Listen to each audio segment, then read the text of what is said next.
first pitch is a strike to Taylor Ward, and Liberatore delivers the second, and it's called strike 2.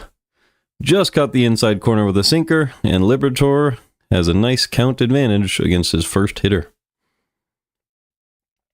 Another pitch to Ward is fouled away.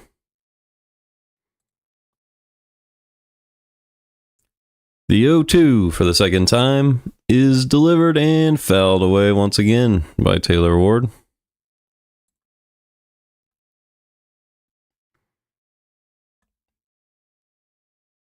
Oh, there we go. All right.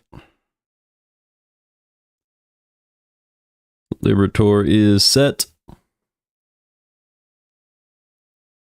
and delivers. And he got him with a slider, caught the outside corner, and froze him, thinking that was going to be ball 1, but it came back right into the zone for the first strikeout of the year for Matthew Liberatore.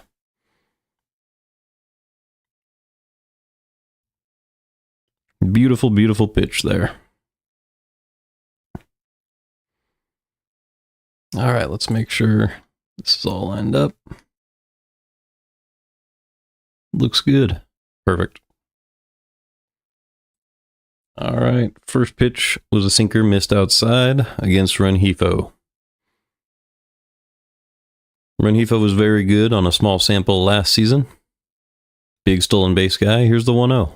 Fouled away, 1-1. Liberatore had a good spring, but he hasn't been very consistent as a starter yet in his career, so the Cardinals are hoping that changes this season. He's the 5th starter, so you never really know what you're going to get. Here's the 1-1 to Rengifo.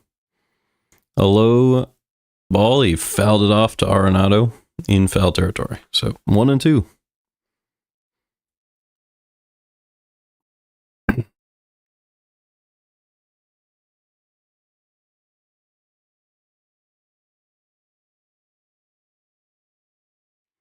Timeout by Rengifo.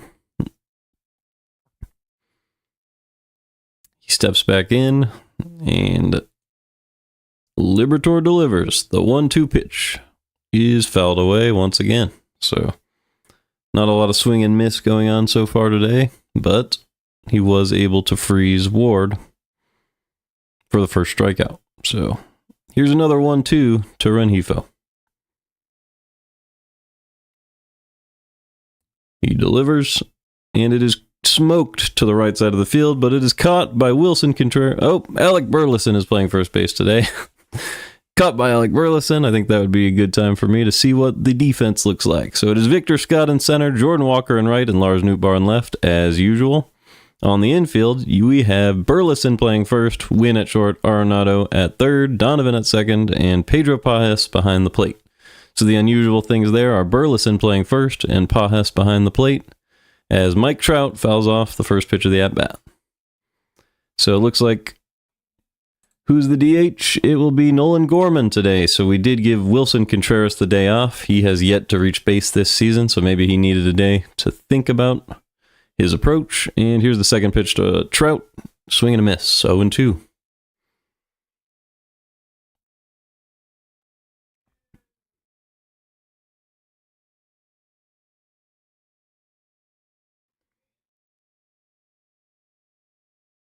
The 0-2 pitch is high, fouled away. Still 0-2. Trout he decided to chase that one and fouled away instead of taking it for ball 1. So it is 0-2 on Mike Trout. He only has 1 hit so far this season, but he has 2 RBIs. One of them came yesterday on a sac fly, which eventually won the game for the Angels. Trout swing and a miss on a slider, and Liberatore gets through the inning 1-2-3. Great start to his season. And the Cardinals will face Kyle Hendricks, a name they're familiar with as he is a former Cub, in the bottom of the first. Nootbaar, Burleson, Donovan due up very soon.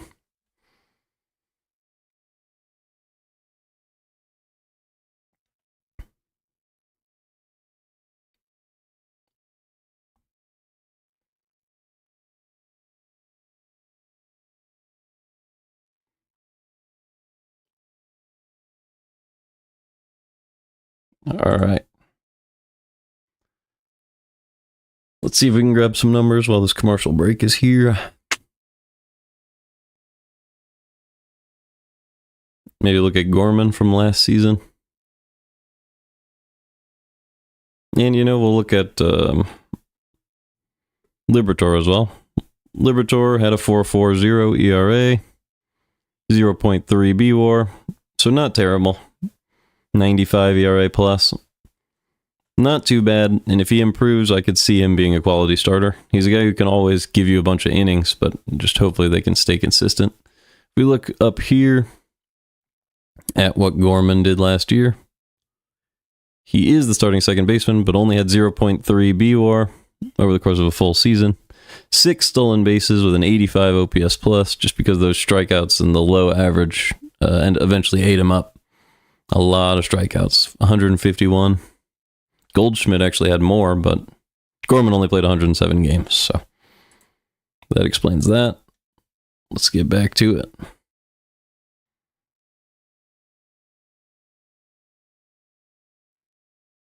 All right, Nootbaar leading off. Burleson in the 2 spot, Donovan 3rd, Arenado 4th, Gorman 5th, Walker 6th, Pajes 7th, Scott 8th, and Wynn 9th. So that Scott and Wynn 8 and 9 has stayed consistent all season.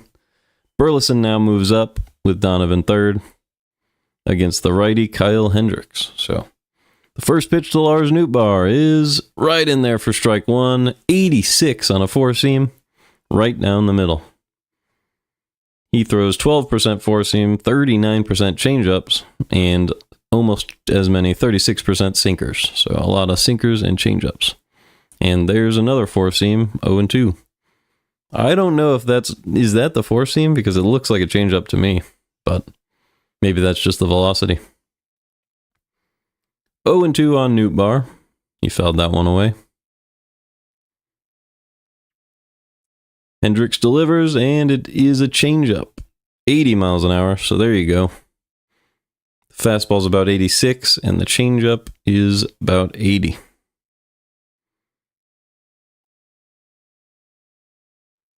Nootbaar already has 6 hits this season, 2 homers to right field, and a bunch of hits all over the place. Hendricks missed with a fastball there, high and outside, 1-2.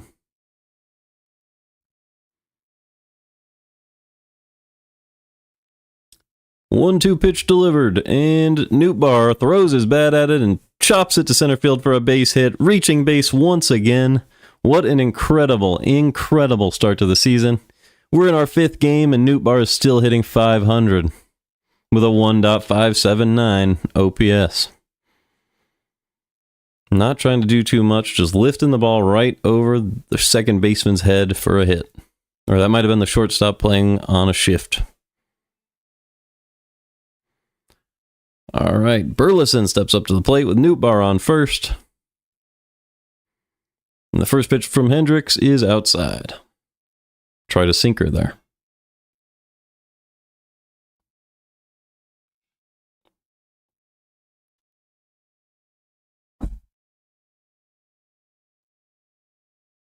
Nootbaar on first, nobody out. The 1-0 to Burleson is fouled away, 1-1.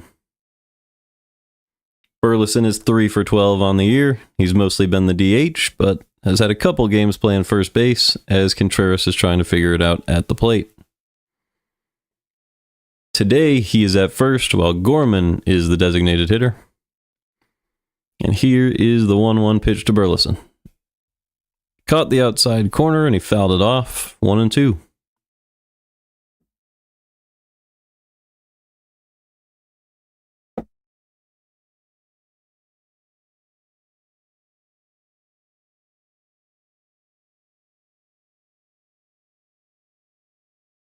The 1-2 pitch from Hendricks to Burleson is high, and he took a swing at it, drove it to the opposite field, and it will be caught by Taylor Ward for the first out of the inning. Nootbaar was able to tag from first to second because Ward played that a little too casually, so Nootbaar is able to advance to second base on the play. The defense for the Angels is Adele in center with Trout in right and Ward in left. At short, they have Tim Anderson with Moncada at third, Rengifo at second, and Chanul at first base, and Travis d'Arnaud behind the plate. So a little bit different from yesterday. but mostly the same. And there is a curveball inside to Donovan, 1-0. Donovan batting with Nootbaar on second as he had a savvy tag at first base on last fly ball to left. So 1 out, runner on second for Brendan Donovan. The 1-0 pitch is outside for ball 2.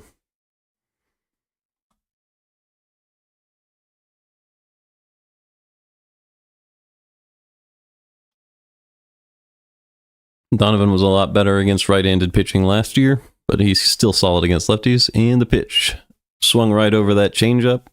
80 seems so slow for a major league pitcher, so I understand Donovan being a little bit ahead of that. 2-1.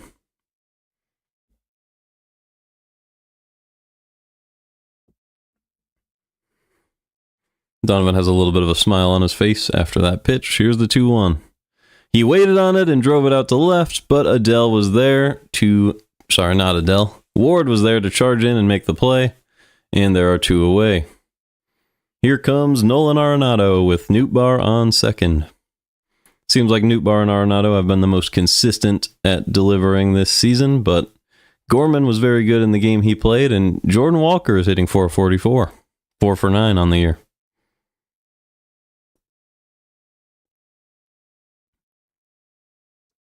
Cardinals are being a little bit experimental so far with their lineups, just making sure everyone heats up. Here is the pitch, and Arenado fouls it away, 0-1.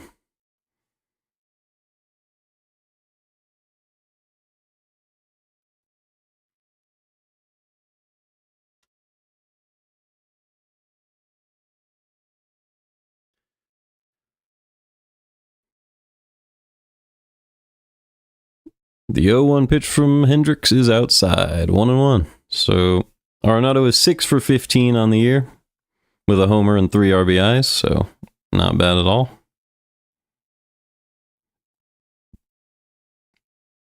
Here's an opportunity to do some more damage. The 1-1 is low and outside. Gorman is on deck in case Hendricks decides to put Arenado on. Gorman is hitting .750 on the year, but that's just a 3 for 4 game. But he is a home run threat, if anybody is, so I would watch out for that if Arenado's put on first. Here's the 2-1. Swings right over the 80-mile-an-hour changeup, just like Donovan did, 2-2. Seems like there's just another gear. When you see a changeup as a big leaguer, I imagine you're thinking it's going to be 88, but it's 80. So here's another one. 88, it was a fastball. Arenado went up and chopped it to second base, and Rengifo made the play. So Cardinals go down after Nootbaar reached with the single, and we have a scoreless first inning here in St. Louis. Due up for the Angels are Soler, Moncada, and Travis d'Arnaud. So let's take a look at d'Arnaud's stats from last season.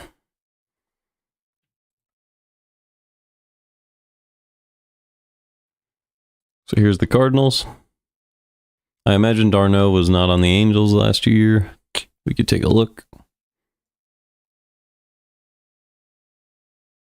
Does not look like it, so let's head over here.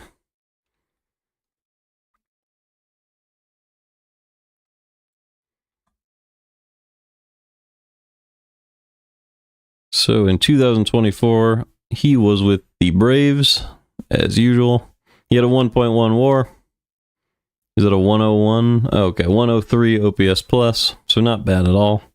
He hit .238 with 15 home runs in 99 games, so not a bad year at all for a catcher. And now he is with the Angels, so d'Arnaud will be hitting third this inning. Just taking a look at his numbers, because he is one of the guys we did not see last game.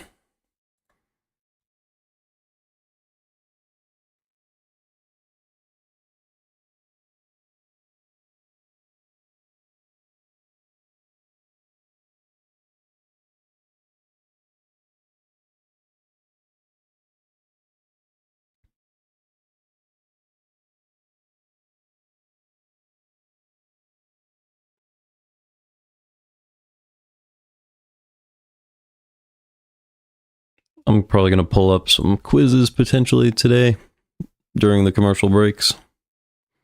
I'm not sure what I should do. If you have any suggestions, please leave them in the chat. I would do any type of quiz on Sporkle. Or online, really. All right. We are back. Liberatore getting ready to pitch the second inning. He had a 1-2-3 first with a strikeout. He had 2 strikeouts, actually, in the first inning. One of them was Mike Trout. And the pitch is high to Jorge Soler. So 1-0 on Soler. He caused some trouble for the Cardinals yesterday. Here's the 1-0. He started their big inning with a single that was able to set them up to eventually beat the Cardinals, which was unfortunate for the first loss of the year, but the Cardinals still come in 3-1 on the season. The 2-0 pitch to Soler is grounded to third. Arenado picks it and gets him at first. So 1 away here in the top of the second. And that will bring up Yoan Moncada.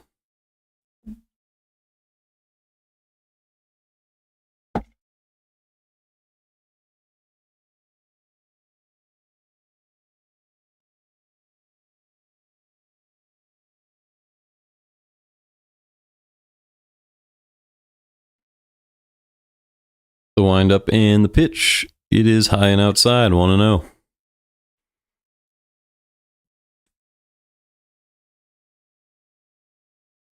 So Liberatore having a little bit of a command issue to start the second, but hopefully he can pull it down. And he was able to force Moncada to foul that one off because he was the sinker, so it probably looked like it was going to be in the zone. It was not in the zone, but it doesn't really matter. He was able to get the strike, so it's 1-1.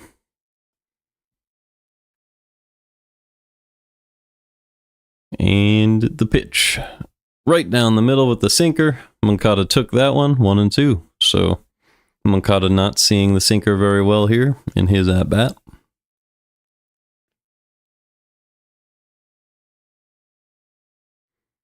And Liberatore is set. Here's the 1-2 pitch to Moncada.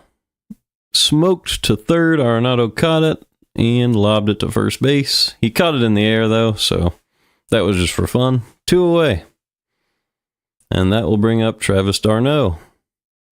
In his second game on the Angels, he's still looking for his first hit of the season.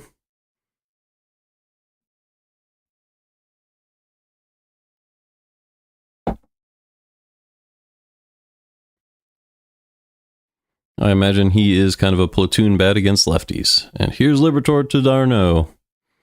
Too low, 1-0.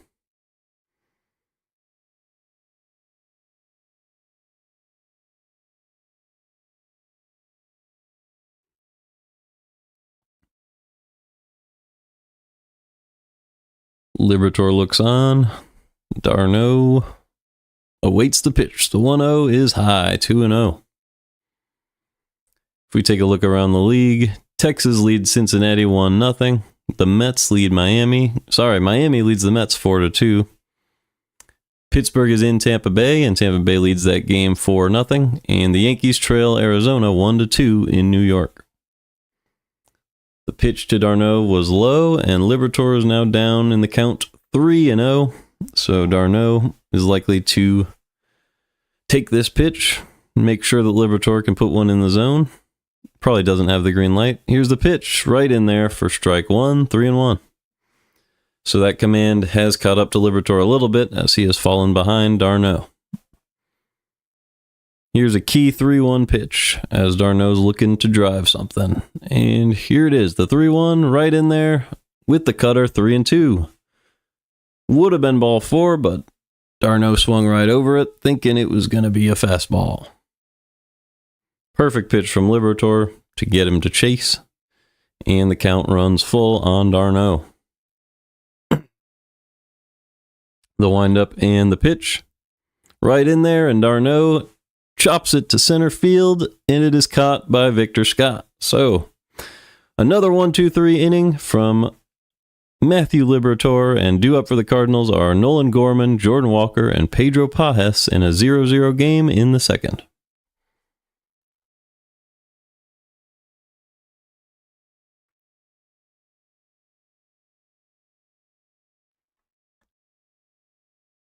The other games going on are Washington at Toronto. Toronto leads that one 3-0. Minnesota at Chicago White Sox, and that game is still tied in the bottom of the second.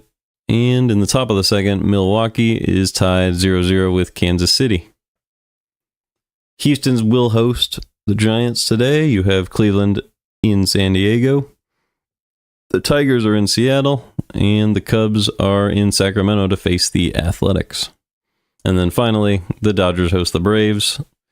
Dodgers are still undefeated at 6-0, and the Braves are 0-5. So if anybody took that bet for the Dodgers to be the first team to reach 10 wins, it's looking very good for you, but hopefully the Braves can go ahead and make a difference there because they're still winless, and it would be sad for a good team like them to start too poor to overcome. So the 0-5 Braves go to the 6-0 Dodgers today. That's a free game to watch on MLB TV if you were curious.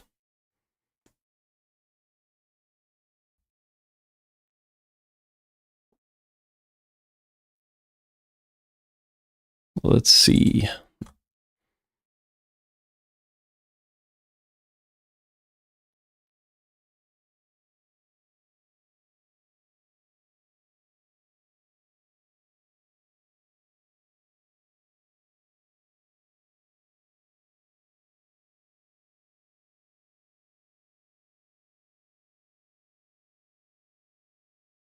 Trying to see if there's any quizzes I would like to do today on Sporkle.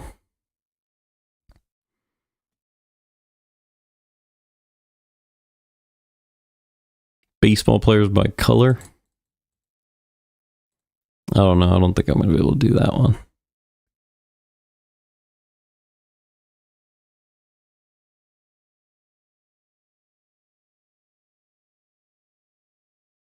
This one could be fun.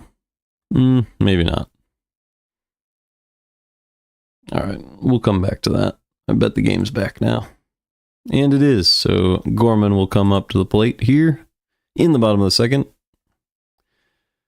And I missed a play, so I'm going to commentate that. The 0-1 pitch to Gorman is crushed deep to right field, and it is off the wall. Hit the Ford sign in right field. Trout is jogging behind it as Gorman stops at second with a leadoff double to start the bottom of the second. So Gorman is now 4 for 5 on the year. It looks like he fixed up what he was doing wrong last season. No longer striking out and just making good contact with these pitches. And Jordan Walker steps in and takes strike one from Hendricks.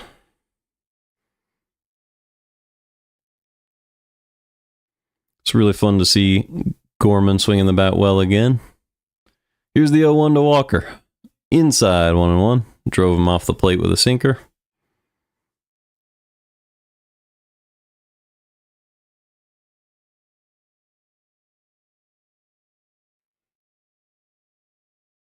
So the Cardinals have a runner on second with nobody out. And Walker swings right through a changeup there, right down the middle. Couldn't quite time that one up. 1-2. Cardinals stranded Newt Barr last inning, who was able to reach second with 1 out. Hopefully getting a runner on second with nobody out produces a run. Here's Walker. Takes a changeup outside, 2-2.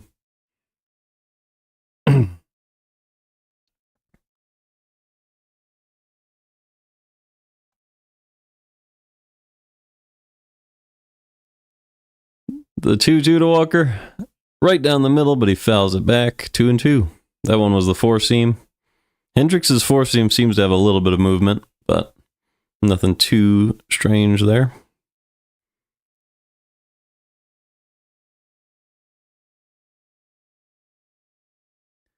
Here's the 2-2 pitch to Walker. In there, and he pokes it the other way, and it gets past Rengifo for a base hit. Gorman comes around third, and he will score. So the Cardinals take a 1-0 lead in the bottom of the second on a single from Jordan Walker. So a big RBI for Walker here at the start of the season, and Gorman is able to score. Not trying to do too much, staying inside the inside pitch, driving it the other way for a base hit as they were shifting him to the left side. And that will bring up Pedro Pages with Walker on first and nobody out. The pitch is right in there at the top of the zone with the sinker, 0-1. Pages is 3 for 6 with a home run and 3 RBIs. It came to give the Cardinals an 8-1 lead against the Twins a few games ago. Here's the 0-1 pitch from Hendricks to Pages. Fly ball to right field. Rengifo makes the call and the catch, and Pages is retired. That'll bring up Victor Scott with 1 out and Walker on first. Cardinals have a 1-0 lead here in the second.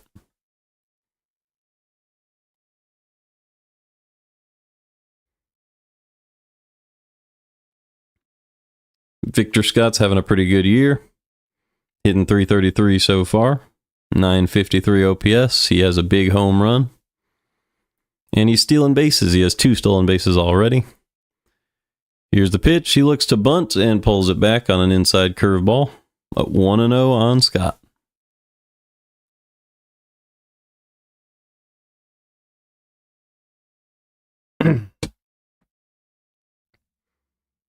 Hendricks settles in.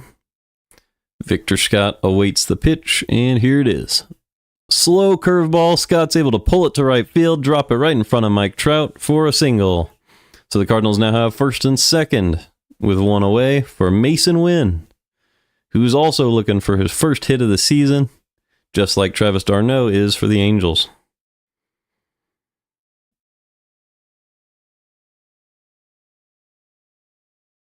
So Victor Scott was able to stay inside a nice slider there and drive it to right field. He noticed that Mike Trout was playing too deep, so he just dropped it right in there in front of him for a base hit. And that puts Jordan Walker in scoring position for Mason Wynn. Mason Wynn had a frustrating game yesterday as he hit a rocket right at the infielder. And here is the pitch. Outside, 1-0. Hopefully Wynn can take out some of that frustration from this season. Although he has been very good defensively, it's always great to see him use the bat. So, Hendricks settles in. The 1-0 pitch to Mason Wynn is in there for strike 1 with a sinker. He has some nice back and forth movement. Kyle Hendricks does, so it's tough to predict whether he's going to be throwing a strike or a ball on that outside part of the plate. 1-1 to Mason Wynn with Walker on second and Victor Scott on first. Hendricks misses outside with a sinker, 2-1. So Victor Scott on first, Jordan Walker on second, and Mason Wynn at the plate with 1 out and a 2-1 count. Here's the pitch. In there for strike 2 with a changeup. 2-2. So Wynn is yet to swing the bat this at-bat. Still trying to read Kyle Hendricks' pitches and get used to this velocity. And here's the 2-2 from Hendricks. Too high. He threw the 4-seam, hoping Wynn would swing under it. He did not. And the count runs full on Mason Wynn with 1 out here. Mason Wynn calls his timeout, wants to settle in and think about his approach here.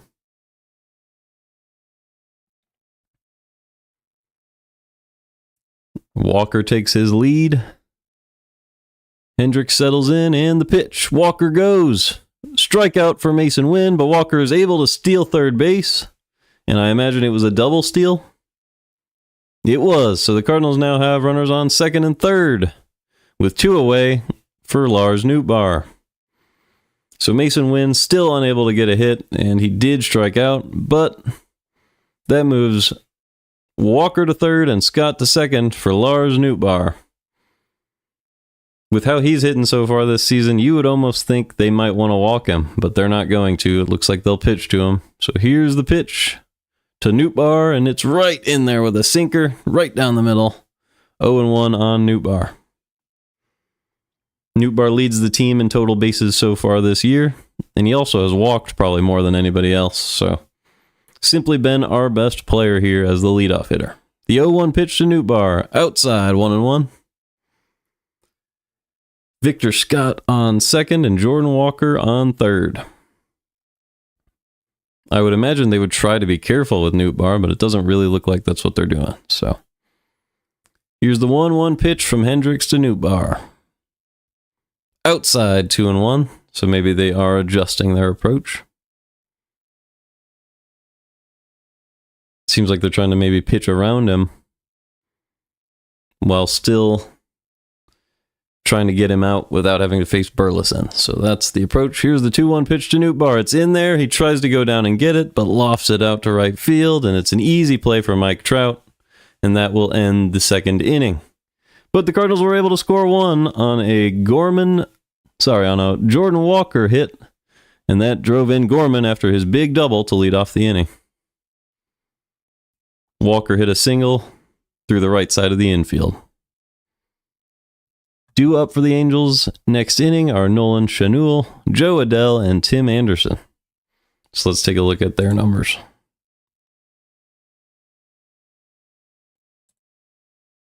So here are the Sporkles. Probably not going to get to those for a little while. I believe Adell did play for the Angels last year. He did. He had 0.9 WAR in right field. 207 batting average for a 91 OPS plus. So not a great year, but not a terrible player. Who else? Tim Anderson. He was probably with the White Sox. Let's see. What did Tim Anderson do last season? Oh, wait, I think he was with the Marlins. Let's see. He was, so he had negative 1.5 WAR last season, so pretty terrible year. Only 4 stolen bases, not a single home run in 65 games, so that's as bad as he's ever been, probably. For a 27 OPS plus, so it seems like the Angels are just kind of taking a shot on him after some very big struggles in Miami last season. And he also struggled with the White Sox in 2023. With only a 62 OPS plus and negative 1.8 WAR. So it's been consistently bad over the last 2 seasons, but we will see what Anderson has in store for us today.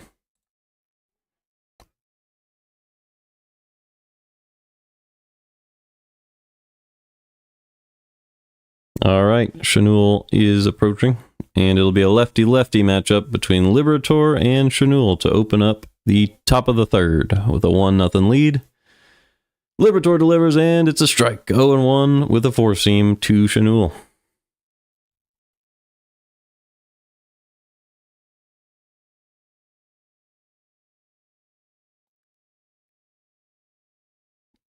Strike 2 on Schanuel. Through a slider, right through the zone there, 0-2.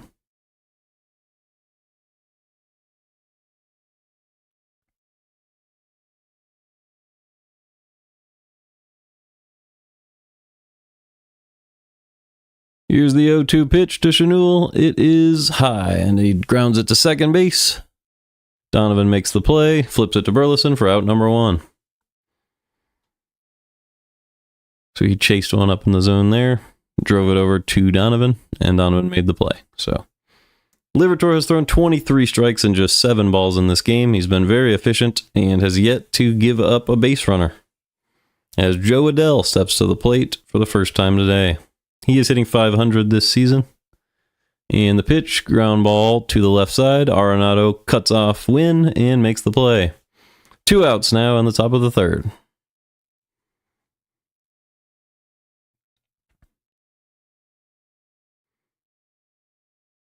So Liberatore is having a solid game so far. And that'll bring up Tim Anderson, who was awful last season for the Marlins and was not good 2 seasons ago for the White Sox either, but we will see if he has something for us today. First pitch is swung right through for strike 1. He's 0 for 7 on the season.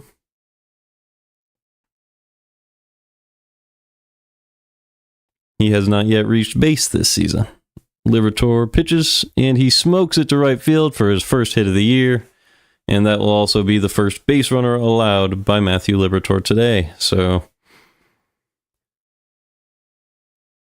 He has now reached base for the first time, and it was his 8th plate appearance, so he also hadn't walked or been hit by a pitch. So there you go, 1 for 8 on the year for Tim Anderson, and that'll bring up Taylor Ward with a runner on and 2 away in the top of the 3rd. Ward drives it to right field. Walker comes in, and it's a fair ball and is a base hit. So that'll be a single, moves Anderson to 3rd. So the Angels are threatening with 1st and 3rd here in the top of the 3rd with 2 outs. That'll bring up Luis Rengifo.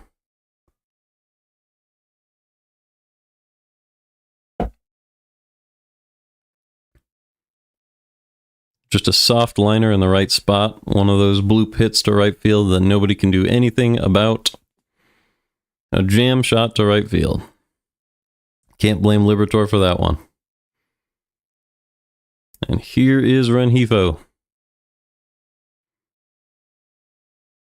He digs in with a 133 average. No home runs and no RBIs so far this year.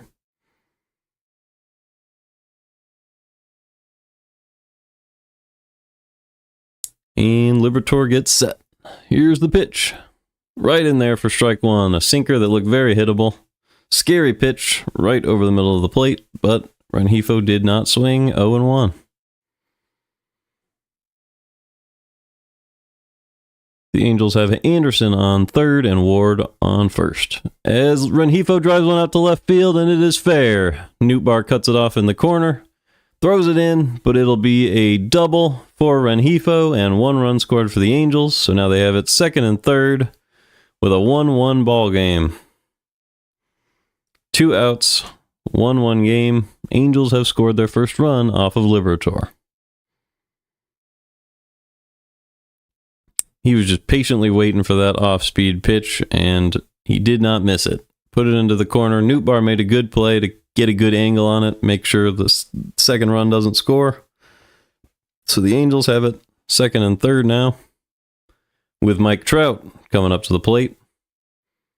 Trout is only hitting .071 on the year, but still risky to give him anything to hit with 2 guys in scoring position. So I would love to see what the Cardinals are thinking here. First pitch to Trout. Right in the zone, and he pulls it down the line fair. That'll drive in both runs, and Nootbaar will try to throw him out at 2nd. The Angels lead 3-1 on a Mike Trout double. No surprise there. It is still Mike Trout. And the Cardinals fall behind 3-1 here in the 3rd. It's the 2nd straight pitch that's been pulled down the 3rd base line. Liberatore's stuff seems to be easy to pull down the line like that, so maybe he'll have to consider some different pitches, some different locations with his pitches against other righties. Pitching coach comes out to speak with Liberatore here, so we have a timeout on the field.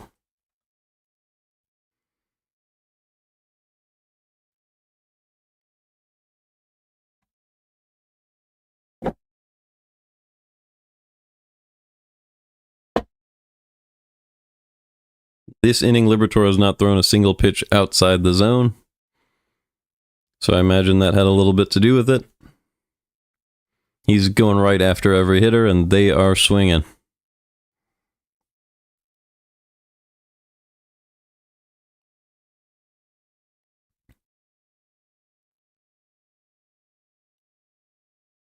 All right, Trout takes his lead. Soler digs in. Liberatore delivers. It is low. He threw a slider below the zone. 1-0. As much as I like having that discussion, I do think a guy like Soler is a guy you could go inside with some sort of movement and just try to get him to ground out. Probably a 4-seamer. Just in on the hands, try not to let him do anything with it. Soler likes to get the barrel out to the ball and drive it over the fence, but if he doesn't do that, he's unlikely to be hitting singles, so that's what I would go for here. But here's the 2-0 pitch to Soler. Sinker right outside over the middle of the plate. I don't like that pitch selection, but might just be a location issue from Liberatore. 2-1 on Soler.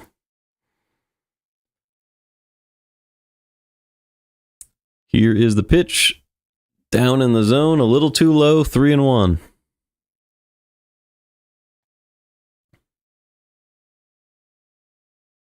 We will see if Liberatore can limit the damage here and give the Cardinals a chance to score some runs in the bottom half to even this one up. Here's the 3-1 pitch to Soler. Ground ball to the left side. Arenado makes the easy play, and he's the third out. So, Cardinals get through it.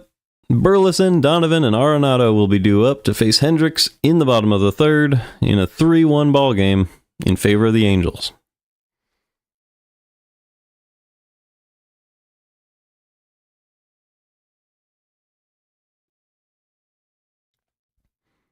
Updates from around the league. Texas still leads Cincinnati 1-0 in the 8th. Tampa Bay still leads Pittsburgh, but now it's 6-0 in the 4th. The Yankees took the lead in New York against Arizona 4-2. Toronto leads Washington 3-0, and the White Sox took a 1-0 lead over the Twins.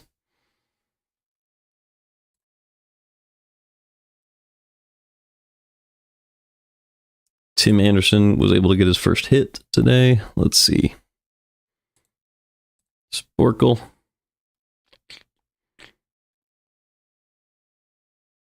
Single team players with a 200 hit season since 1975. So this is going to be a pretty difficult one, but I'll play that. That sounds kind of fun.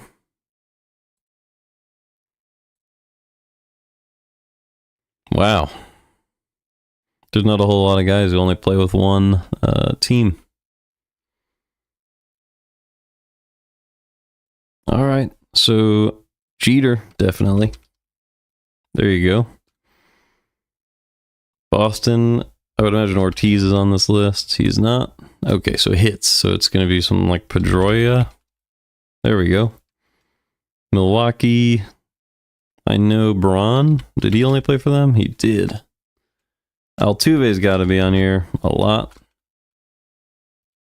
He is. Colorado. I mean, Arenado's not going to be on there. Story's not going to be on there. Tulo's not going to be on there. Walker? No, even he played for another team. That might be Blackman. Let's try that. It is Blackman. All right. Atlanta, is it Acuna? It is Acuna. And then Witt. Yep. All right. 2019 Boston. Who's been in? Oh, probably Devers. Or Bogart. Yeah, okay, Devers. Because Bogarts is now on the Padres. So, to get back to 2000, we would need two from the same Colorado player in all likelihood, and then one Yankee. We'll come back to that. Gardner played somewhere else, right? Yeah, he definitely didn't hit 200 hits anyway. So, all right, we'll come back.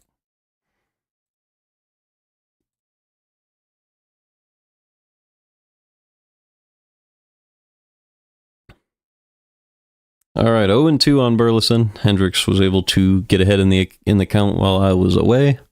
Here we go. Bottom of the third, 0-2 pitch to Burleson. Ground ball, easy play for Hendricks. Turns around, makes the play to first, and there's one away here in the bottom of the third.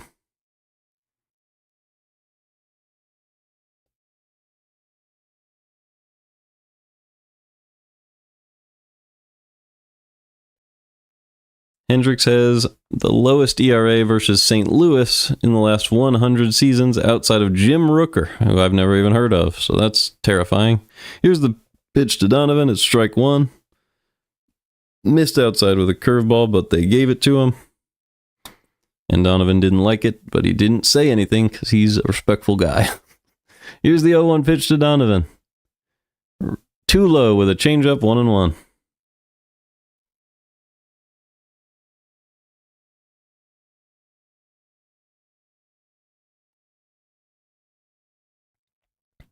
The 1-1 pitch to Donovan. Outside, 2-1. So he tried two changeups. Donovan didn't fall for either of those. And he awaits the fourth pitch from Hendricks.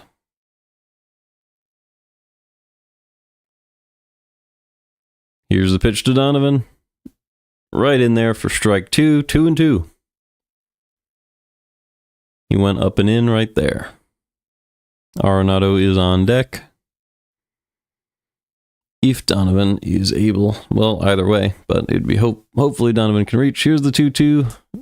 Chopped right in front of the catcher, who goes out and makes the play for out number 2.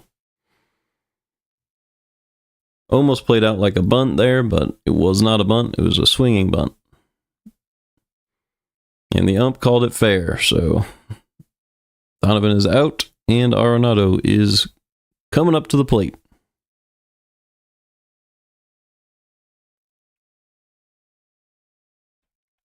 Arenado is hitting .375 with a 1.16 OPS.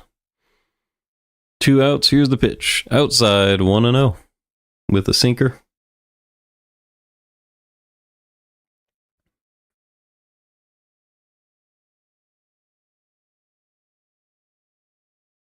Hendricks winds up and delivers the 1-0, and Arenado hits a fly ball to right field. This will be very easy for Mike Trout. He goes over and makes the play, and it's a 1-2-3 inning for Kyle Hendricks. So the Angels still lead 3-1 at the end of the third.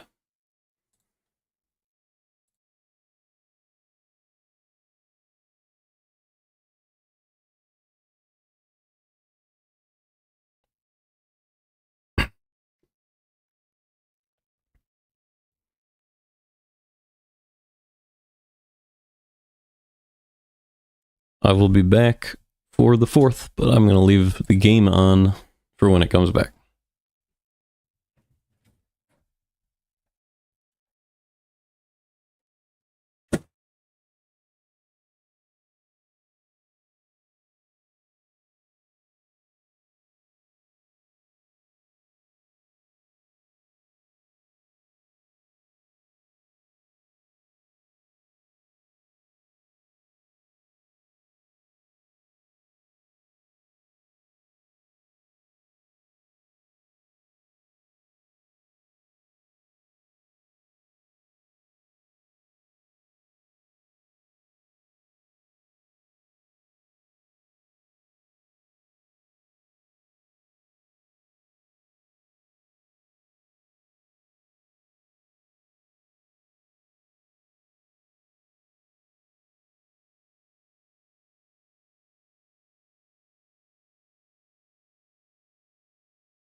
We are back, and the Cardinals just turned a double play to send us to the bottom of the fourth. So still lead 3-1.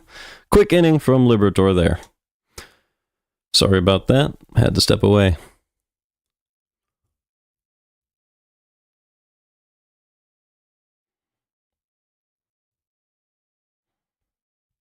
So it'll be Gorman, Walker, and Pajes to face Hendricks here in the bottom of the fourth.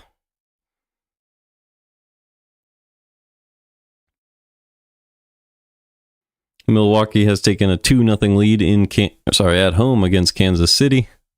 It's the only real big update from any of those games.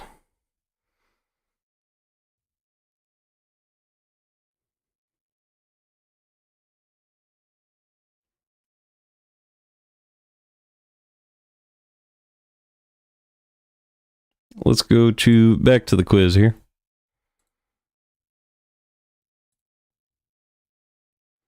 Just real quick. An old Royal player. 80s Yankees. I mean, Mantle's not in the 80s, is he? He was way before that.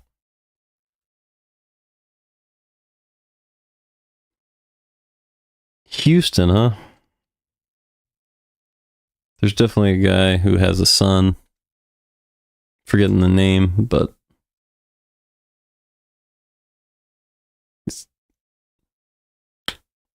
definitely the guy who has the son. The junior. I'll come back to it.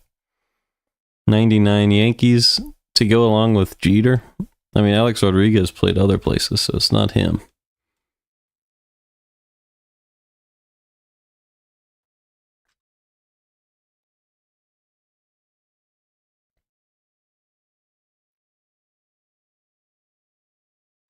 It's a tough one.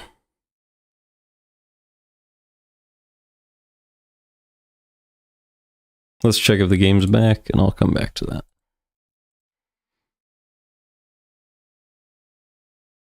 And Gorman had a pop-up to shortstop. Anderson calls off Adele and makes the play, 1 out in the bottom of the fourth.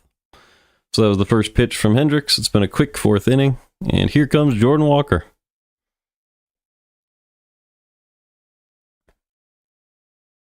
So Gorman still hitting 667 even after that play, and Walker hitting 500 coming up to this at-bat.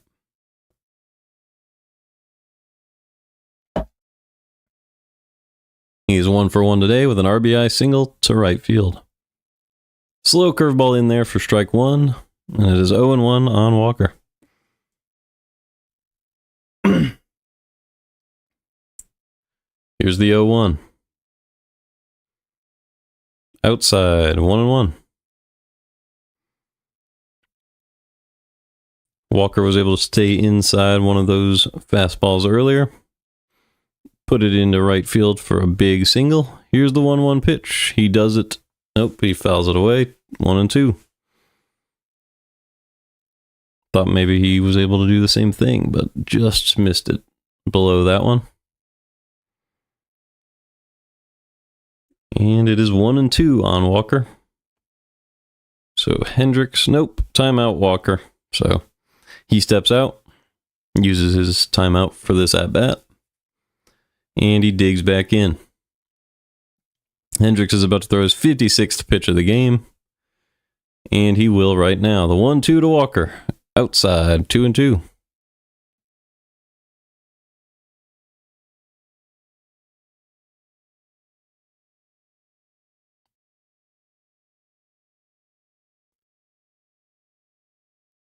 Two pitch to Walker is right in the zone, and he fouls it away for force another pitch from Hendricks here. 2-2 count.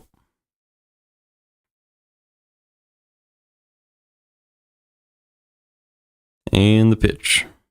Outside again. So he continues to miss way outside with this changeup. 3-2 on Walker. This will be a very, very nice at-bat for Walker if he can draw a walk here. Because it's the same thing as a single as far as I'm concerned. Here's the 3-2. Fly ball to right. Trout is drifting over. Decides not to dive as it hit the net. Full count. A few years ago, Trout might have been able to make that play, but he gives the ball to a little girl. We appreciate that from Mike Trout, and Walker walks back to the plate. Count is still full. A few years ago, Trout probably would have been able to go over the edge of the wall and catch that ball. So it's a new game now with the net, and Trout is still adjusting. Here's the full count pitch to Walker.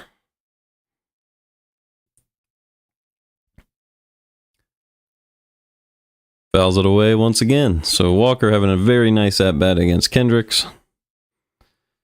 Don't know how many pitches it's been exactly, but 7 or 8. And Hendricks is already at 60 pitches on the game. Count is still full. And here is the pitch. Fly ball deep to center field. He looks like he got that one. And it is gone. Over the center field wall, Jordan Walker. Putting it together so far this year. First home run of the year. Second RBI of the game and of the season. 107 miles an hour off the bat, 420 feet, and Walker did not miss it. So Hendricks can give up runs to the Cardinals, and it is a 3-2 ball game.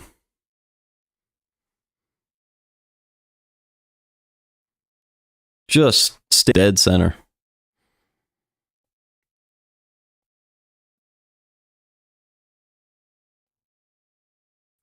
Hendrick misses way up and away against Pages, and it is 1-0 here on Pedro Pages as Walker celebrates in the dugout, but the Cardinals still trail 3-2. Pages drives one to center field. Adele had moved back after the previous hit, and that allowed Pages to drive one to center field for a base hit. So back-to-back hits for the Cardinals, and that'll bring up Victor Scott with Pages on first and one out in the bottom of the fourth.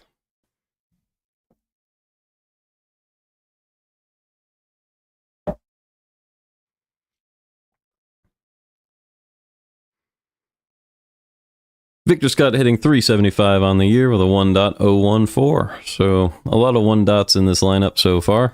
Here's the pitch. Sinker cut the top half of the zone. 0-1.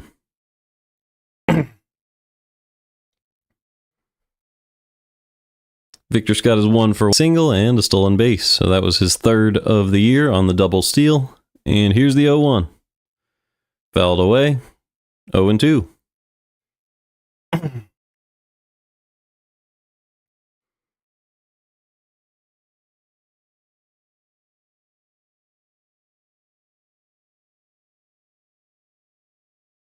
The 0-2 pitch from Hendricks to Scott is outside 1-2. Hendricks' pitch count already up to 66, even though he had a 1-2-3 inning within the last couple innings. I think it was the last inning. The 1-2 pitch. Ground ball to the right side. They go to first, and they get Scott at first base, so that'll move Pages into scoring position with 2 away here in the bottom of the fourth. Mason Wynn will step up to the plate, still looking for his first hit of the season.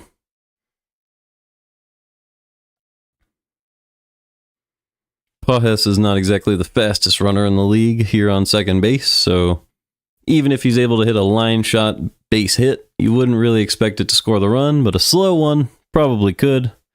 Pages takes his lead. 2 outs. Hendricks steps off. Timeout from him, and Mason Wynn has to resettle in. All right. Pages takes the lead again.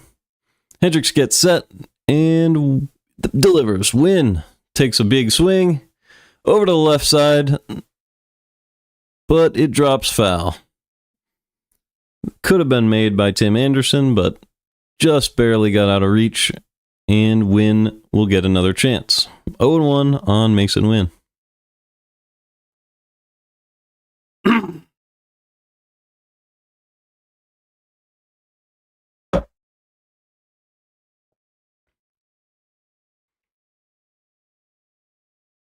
Mason Wynn has reached on a walk a couple times this season, but has yet to get a base hit.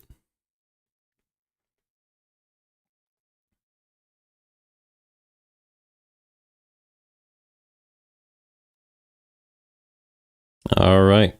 Hendricks settles back in. And here's the 0-1 pitch to Mason Wynn. Outside, 1-1. San Francisco has taken a 2-0 lead over in Houston. That game is in the third.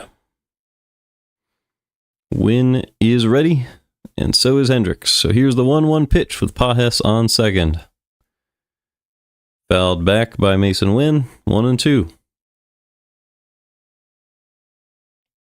Nootbaar is on deck, as he is the top of the order, and Wynn hits ninth. The 1-2 pitch from Hendricks. Wynn goes out to poke it to right field. It's an easy play for the first baseman, and he makes it, and Wynn ends the inning. But Jordan Walker was able to crush one over the center field wall and get one of those runs back for the Cardinals, and they still trail 3-2. It'll be Joe Adell, Tim Anderson, and Taylor Ward in the fifth to face Matthew Liberatore.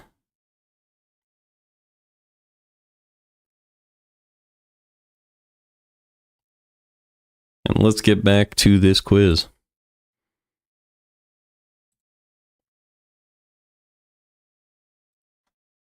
All right. So, I really don't know anything before 2005. But, let's see.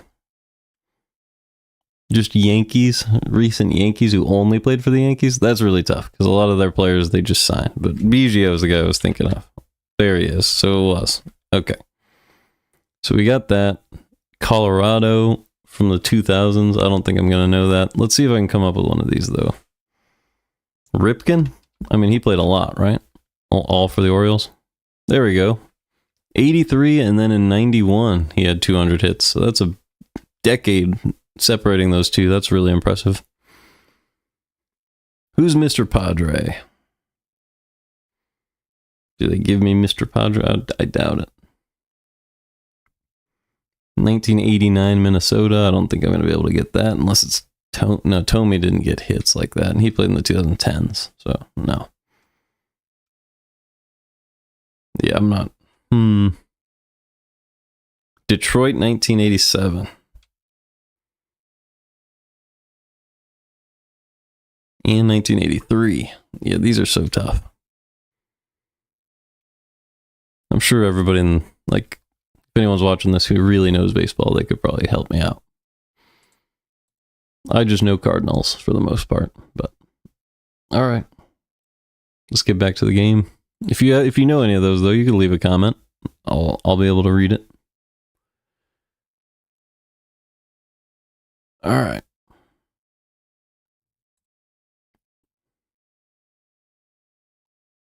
Whoops. There we are. 1-0 on Joe Adell. Liberatore delivers. Ground ball, left side. Arenado picks it once again, and another out. One away here in the top of the fifth. Liberatore only has thrown 51 pitches, but he was kind of getting hit hard in that third inning. But he had not allowed a base runner until the third inning, and was able to go 1-2-3 last inning. He got that double play. So it was 3 batters, but one of them did reach base. But with the double play, it was essentially 1-2-3. And here's Tim Anderson. Missed outside, 1-0.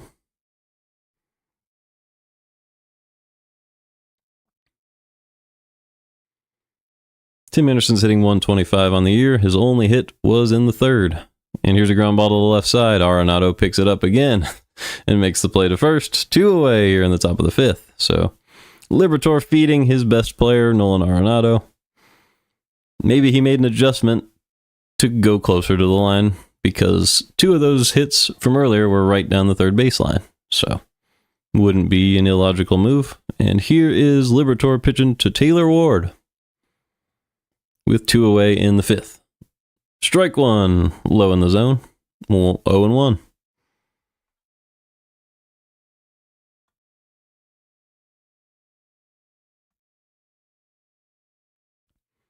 The 0-1 pitch. Ball 1, a little bit inside with the cutter.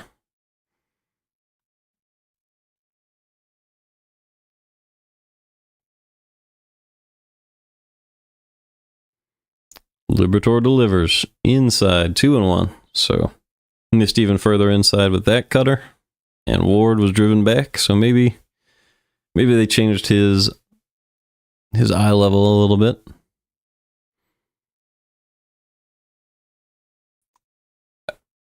Missed a little bit low, but Ward swung, and it is now 2-2. Went down to try to foul off that fastball, and he did, but did not put it in play. So here's the 2-2 pitch to Ward. Dropped a slider in the dirt, full count. So Liberatore has decided to use more pitches outside the zone in the second half of this game, and I like that decision. He's shown that he can pound it in the zone when he needs to, but being able to vary the pitches is a good strategy. And here's the full count pitch. Right in there for strike 3. Looked to be a little inside, but Liberatore gets the call and strikes out Taylor Ward, and that will send us to the bottom of the 5th. Top of the order due up for the Cardinals: Nootbaar, Burleson, and Donovan.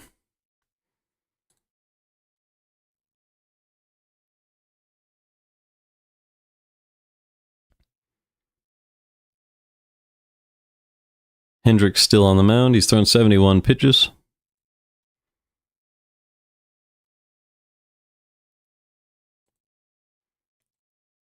Let's head back over here.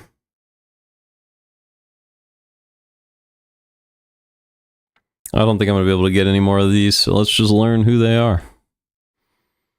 I'm sure some of you could have got all of these, but let's see. George Brett, I know the name. He was the one who had the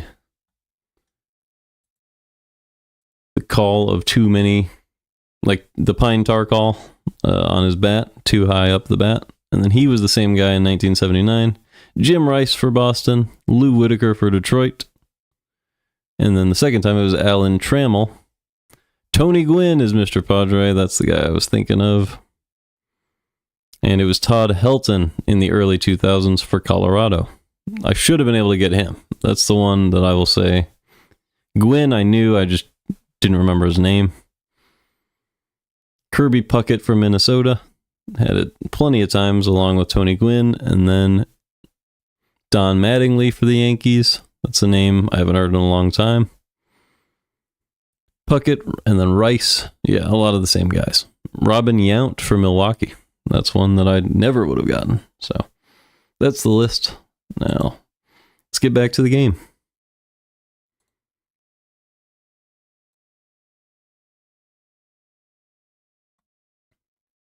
All right, Nootbaar is coming up here to face Kyle Hendricks for the third time.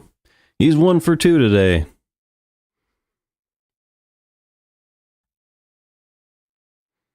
Wind up and the pitch. In there with a slow curveball for strike 1.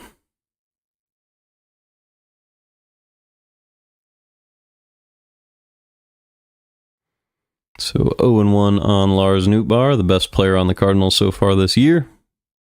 Outside with a changeup, 1-1.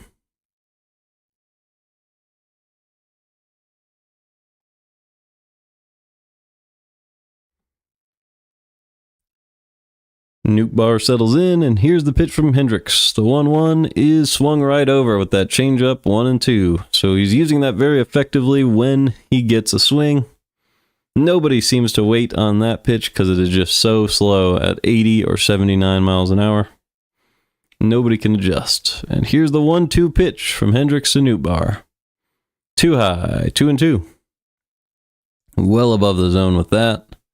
But if he tunnels that off of with a changeup right off of that same trajectory, it would reach the zone. So the hitters have to keep that in mind as well. Here's the 2-2 pitch from Hendricks. Got him with a changeup on the outside part of the plate, and Nootbaar swung right by it. He was a little too far outside for his barrel.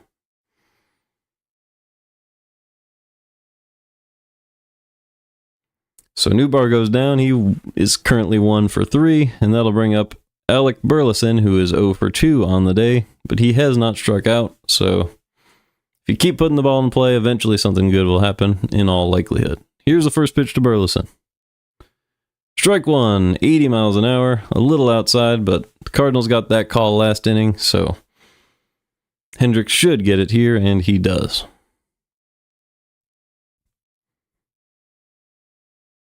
Here's the 0-1 pitch to Burleson.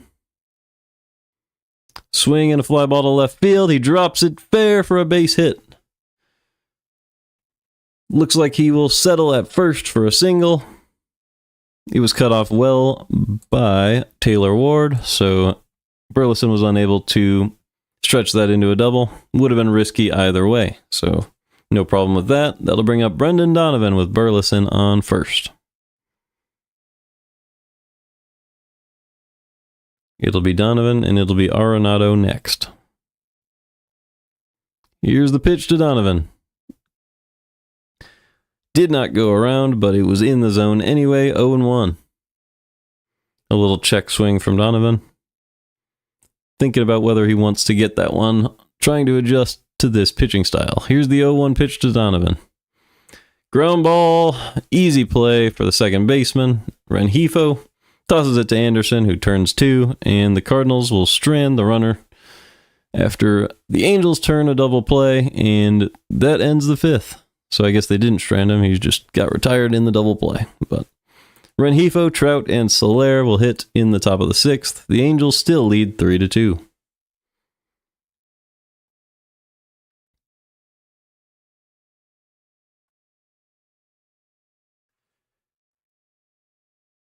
All right, let's find a new quiz. I'd like one that's related to this. It's pretty cool. Franchise second best? Yeah, I don't think I'm even going to know the franchise best in a lot of things. Let's see.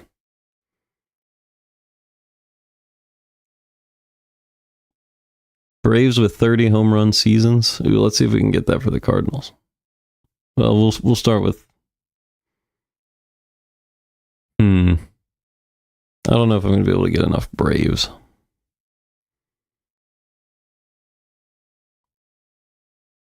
Oh, with 3 30 home run seasons? Okay, that's difficult. Let's see for the Phillies what this even looks like.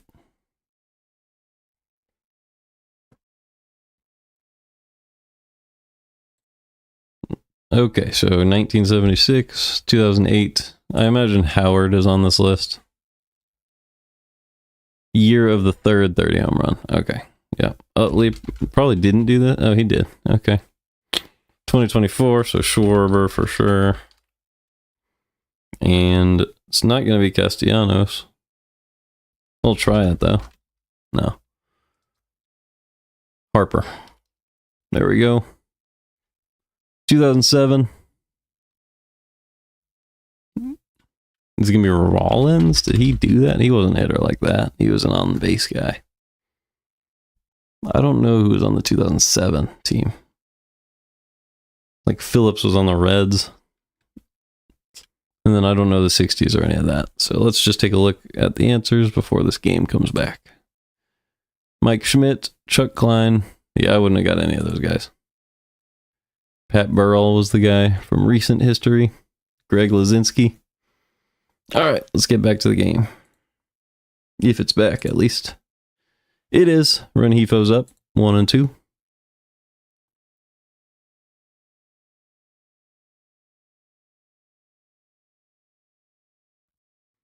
So Liberatore still in the game, about to throw a 60-second pitch, a 1-1 count on Luis Rengifo. Fouled away, 1-2. Make sure we're live. Yep, here's the 1-2 pitch to Rengifo. Outside, 2-2. Missed with a curveball there. Pajes tried to frame it, but it was just a little too far outside. The 2-2 pitch to Rengifo here in the sixth. Pulled for a base hit to left field. Nootbaar will grab that and throw it in.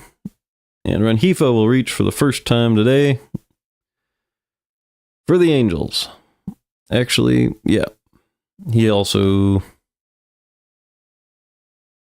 It doesn't look like it was the first time today, but he must have been hit by a pitch or something. Oh, no, that was the second time today. He had the hit earlier.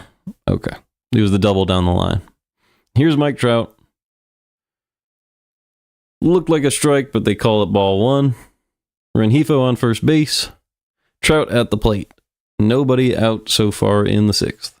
So, scary moment here. Still facing a former MVP for multiple seasons. And one of the best players in the world. Mike Trout fouls it back, 1-1.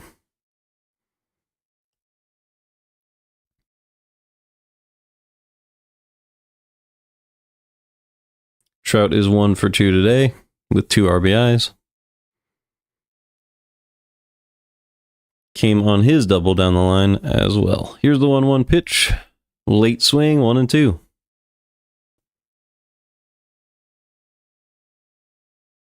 Around the league, Washington is down 2-3 against Toronto. San Francisco's extended their lead to 3-0 in Houston. Miami was able to close out the Mets today to move to 4-2, while the Mets are 2-3.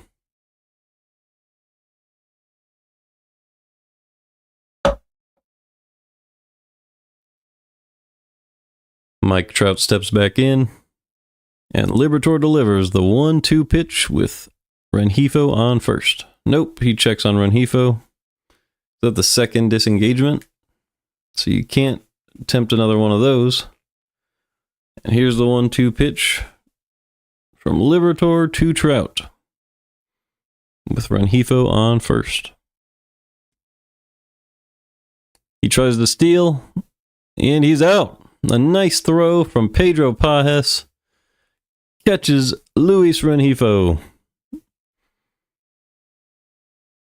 The pitch missed below the zone, and it's 2-2 on Mike Trout, but Rengifo got gunned down by Pedro Pajes.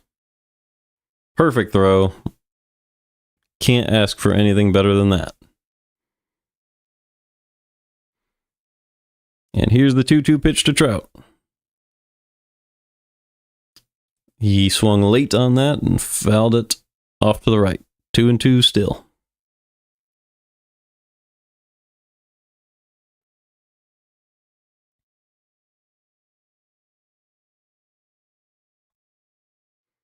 Here's the pitch. Swung on and belted deep to left field. But it'll hang up at the track and Victor Scott will make the play. So a couple years ago, with Mike Trout's prime strength, he probably hits that deep into the seats. But he did not get all of that one, and Victor Scott was able to go get it here in 2025. 2 outs here in the top of the 6th, still a 3-2 Angels lead.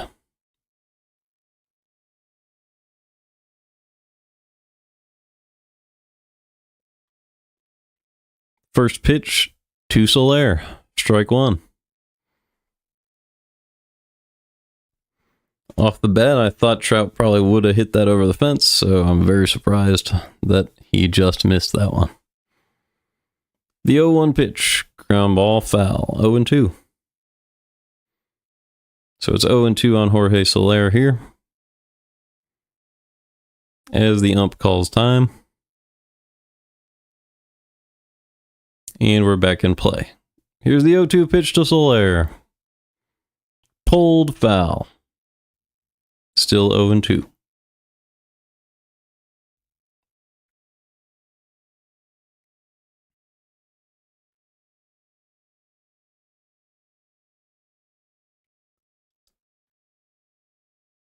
This will be pitch number 74 for Liberatore, so he might be able to go one more after this, but based on what the Cardinals have been doing, he probably won't. Here's the 0-2 pitch, pulled, foul once again, so Soler stays out ahead of this stuff from Liberatore.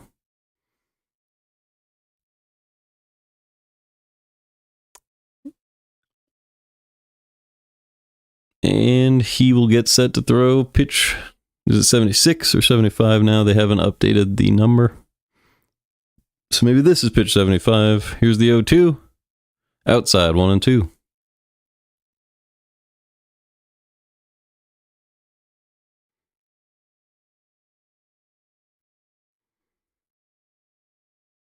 Two outs, nobody on. 1-2 count to Soler. The pitch.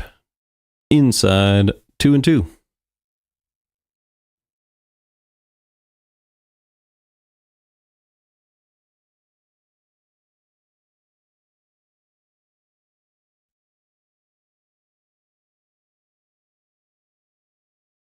Liberatore gets set. The 2-2 pitch. Right in the zone. Strike 3 on Jorge Soler, and he will be sent back. And that's the end of the inning for Liberatore. Another 1-2-3. Here comes Arenado, Gorman, and Walker for the Cardinals, trailing 3-2.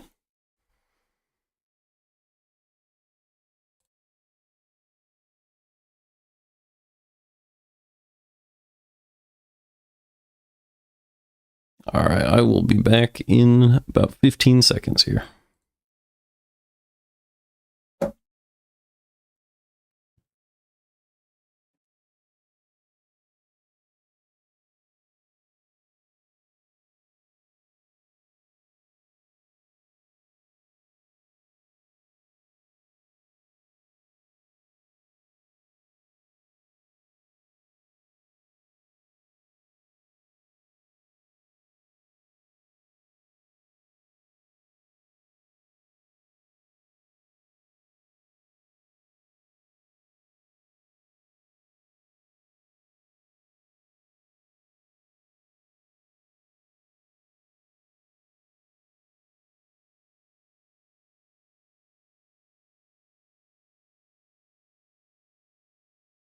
All right, I am back.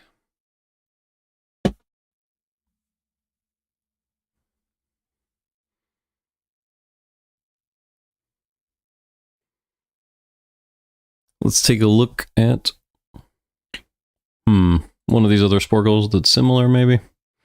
I'll probably wait till the end of the 6th inning for that, because the game will be back very soon.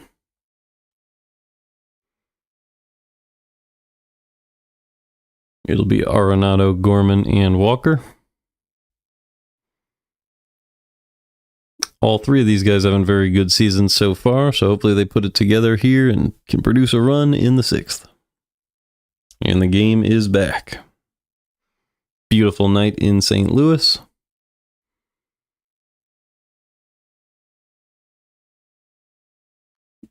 The Cardinals are always presented by Budweiser. And there's strike 1 from Hendricks to Arenado, 0-1. Liberatore's day looks like it's over. He's shaking his head. We're not sure. Here's the 0-1 pitch to Arenado. Pulled foul. He absolutely took a huge rip at that, but was just early. Sent it deep to left field, but way out of play. The 0-2 pitch from Hendricks to Arenado. You never know what Hendricks is going to do here. He goes outside with a fastball, 1-2.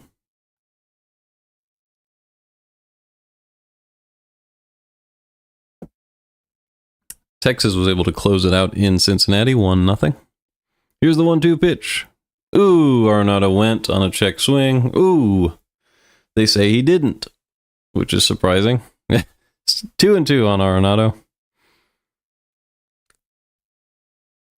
He definitely went around. I'm not going to be a dishonest fan here, but the Angels have a lot of words for the umpire right now.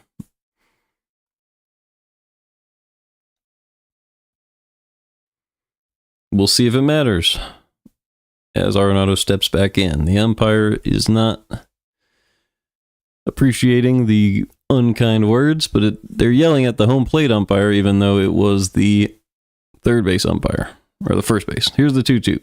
Arenado chops it foul. Still 2-2. It was the first base umpire deciding if he went around. Not sure he was paying attention there, as Arenado clearly did, but they did not call it, so Arenado gets another chance. Here's the 2-2 pitch from Hendricks.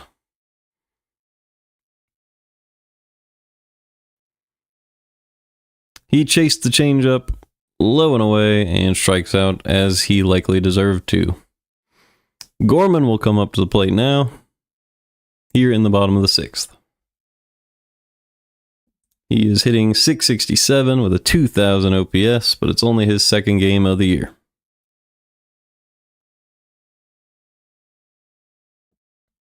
One for 2 today. Here's the pitch. Outside. 1-0.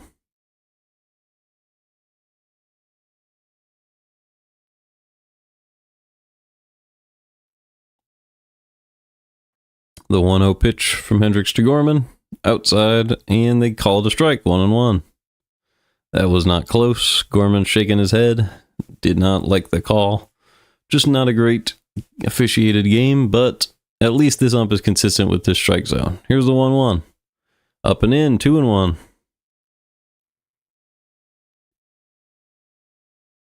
Washington was able to tie it in Toronto, 3-3.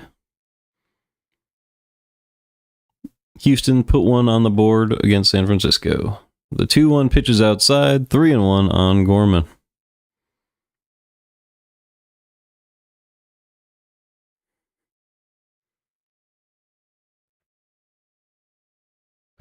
The 3-1 pitch fouled away. Could have been taken outside, but the ump might have called that a strike anyway, so Gorman was just protecting, trying to put that ball in play, even though it's a tough one to reach. 3-2. Full count pitch from Hendricks to Gorman is up and in, and he chased it for strike 3. 2 away here in the bottom of the 6th. Jordan Walker will step up to the plate. Last at bat, he sent one 420 feet to center. Waited on one, and he also has the other RBI for the Cardinals today on that chip shot single to right field. So, fantastic game so far for Walker. Let's see if he can keep it up here in his third at bat. The first pitch, a beautiful pitch called ball 1. So nothing consistent from this ump. He just has a shifted strike zone to the right side a little bit. Here's the 1-0. Swing and a miss, 1-1. Today, Walker has brought his average up to 545 so far with a 1.46 OPS.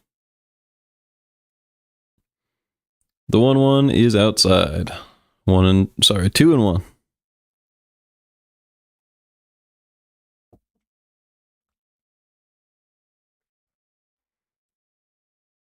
Walker awaits.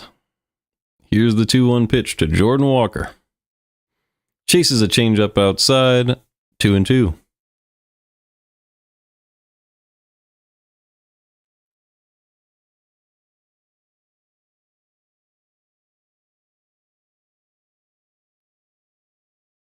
Hendricks has thrown 96 pitches, so this will likely be his final half inning here. Closing out the 6th. Potentially his last pitch, even. Here's the 2-2 pitch to Jordan Walker. Here in the bottom of the 6th with 2 away. Walker chops one straight into the air. Easy play for Tim Anderson, and he makes the play. And Hendricks gets through 6 with 2 earned runs as we move to the 7th. Perfect 3 ERA there from Hendricks. Staying consistent against the Cardinals as he usually does, and Liberatore is likely done, so someone will be coming out of the bullpen for the Cardinals to face Yoan Moncada, Travis d'Arnaud, and Nolan Schanuel.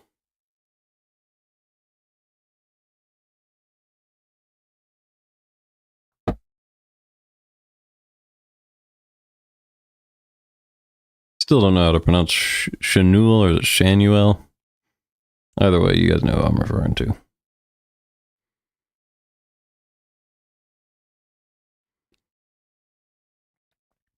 Let's get back to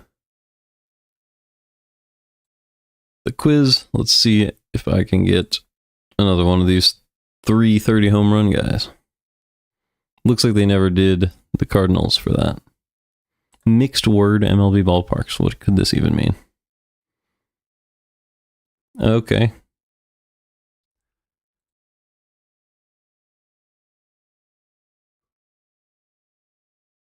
Is this like, is that first one nap, or is it like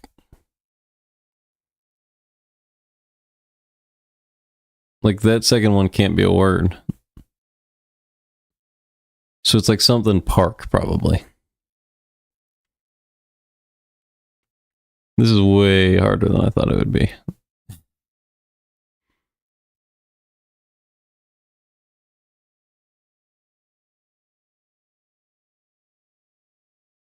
Like KRP Park or something. Well, no. Okay, so PRK and A. So it's PNC Park. There we go. All right. So is there like field or stadium that I can get out of this? Or park? It is park. So is it Oriole Park? No.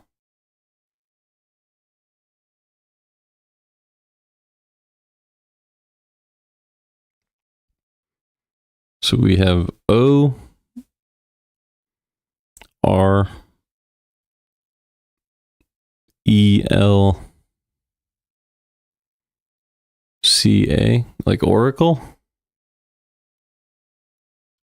Yep, for the Giants. This looks like it has field, so it'll be something, probably Chase Field.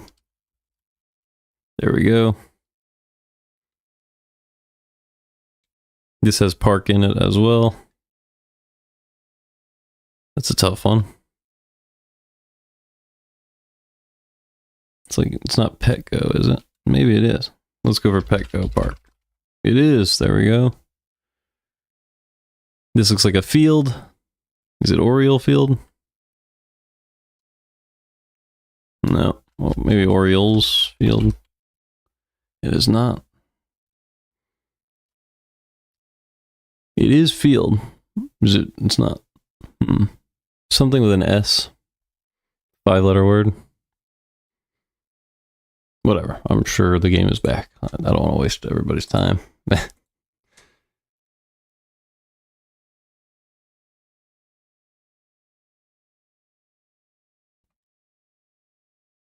Oh boy. It is Leahy who has come on to pitch for the Cardinals. Kyle Leahy. And he retired Soler and Moncada. Nope. Yep. Soler and Moncada and Darno to start this inning. And here is Chenul. So, quick first 2 outs for Leahy. Sorry about that.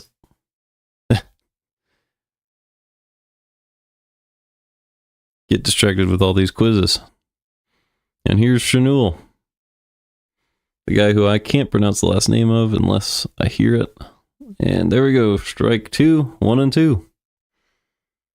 He's been a good hitter for the Angels for a while. He's good righty-lefty, so this is a good matchup for Chenul. But he's 0 for 2 today, and Leahy is pitching well for the first 2 outs here. It'll only be his 8th pitch of the inning. Fly ball. Looks like it might get into the seats, but Arenado charges and is unable to make the play. It did not get into the seats, but he was unable to get there. 1-2 still. The Twins battled back and take a 5-3 lead against the White Sox.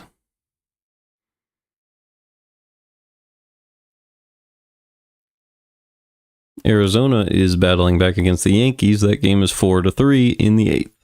Here's the pitch. Too high to Chenul, and it is 2-2. So Leahy looks to finish this inning with his 10th pitch. Let's see if he can. The 2-2 pitch to Chenul. Over the middle of the plate, Donovan makes the play and gets Burleson. Midway through the 7th, it is 3-2 Angels with Pajes, Scott, and Wynn, the bottom of the Cardinals order, due up in the 7th.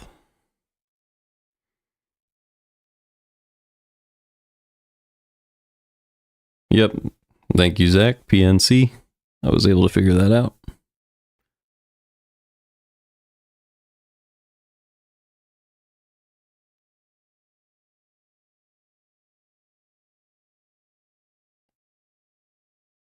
I don't want to do another quiz. Well, I mean, let's see. Okay, I'll just try to do 2 of those so that I don't waste everybody's time.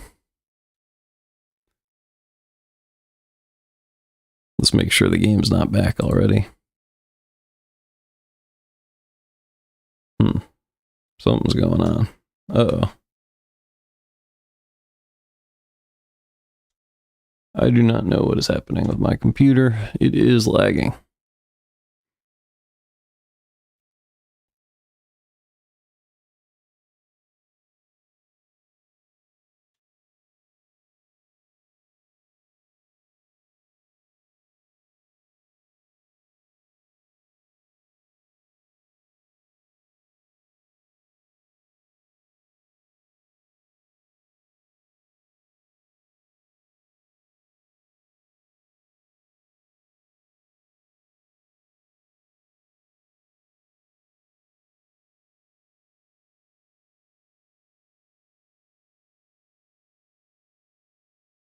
This is not good. Okay.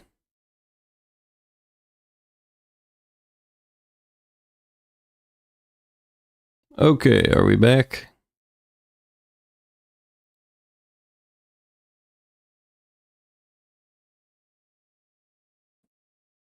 My computer glitched out a little bit. We are back. Here in the bottom of the 7th. And the game is back. Ian Anderson is going to be the pitcher they call on for the Angels, and here's Pedro Pajes. Strike one to Pajes, four-seamer on the outside corner. Oh, I gotta get the game back on. My bad. Here we go. The 0-1 pitch to Pajes. Strike two. Another outside fastball. I believe he was a starter with the Braves for a long time, but now he's coming in relief for the Angels.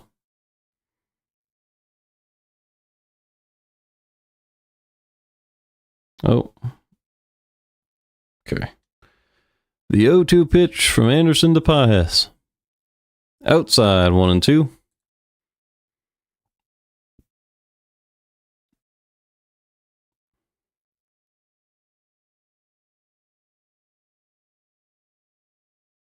There we go. Here's the 1-2 to Pajes. Leading off the 7th. Swing and a miss on a changeup. Anderson strikes out Pajes for the first out of the inning. Brings up Victor Scott.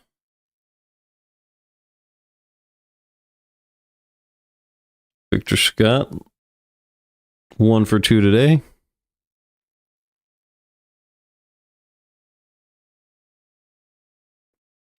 And the pitch. Strike one on a curveball.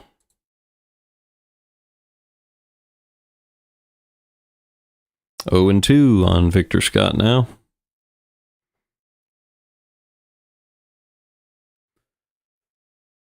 Anderson pitching a solid inning so far. Way ahead, 0-2 on Scott. Here's the pitch. Got him with another changeup, a beautiful pitch at the bottom of the zone. Scott could not hold back, and there are 2 away for Mason Wynn here in the 7th. Mason Wynn does not like this cold weather. He's got a mask on right now. Try to keep himself warm. And here is the first pitch from Anderson to Wynn. Bounces in the dirt, 1-0. It would be incredible to see Wynn get his first hit of the season now. Set up Nootbaar with a chance to drive him in.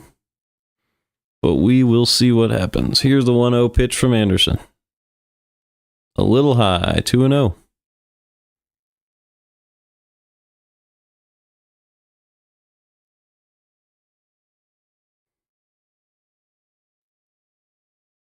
Two-0 pitch from Anderson. In there, 2-1.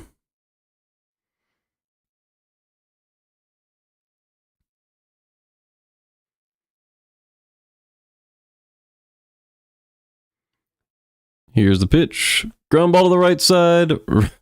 Right at the first baseman. And Wynn has another hard grounder that does not get rewarded. And we will have the leadoff hitter for the Cardinals coming up in the bottom of the 8th. But in the top of the 8th, we will have a bullpen member for the Cardinals facing Adele, Anderson, and Ward. So it's 8, 9, and 1 for the Angels due up in the 8th.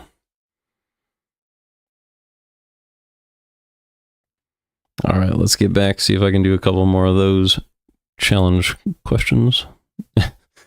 The scramble, the word scramble. I'm going to give up on that one. This looks like a stadium. So, is it Dodger? Yeah, it is. Are there 2 S's here? No, just one. So, Dodger Stadium. There it is. This looks like another stadium. Is it just... Can't be Cubs, because that would be Wrigley.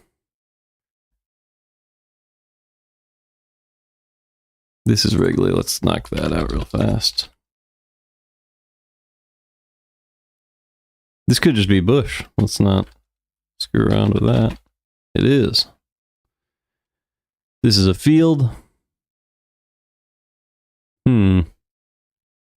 City Field. There we go. This is a really big one. Is it Nationals Park? Nope. There's no S. What is this one? Is it like American Family Field or something? Citizen? No. It's a very long name. This is... We'll come back. Back to the game. Let's not waste too much time.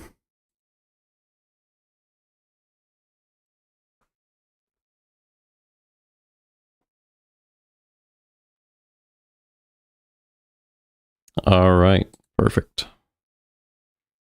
In to pitch for the Cardinals is Leahy once again. He's right back out there and called strike one on a slider to Adele that looked like it might have been a little outside.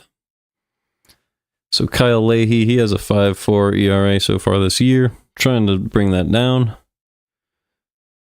Foul ball, 0-2.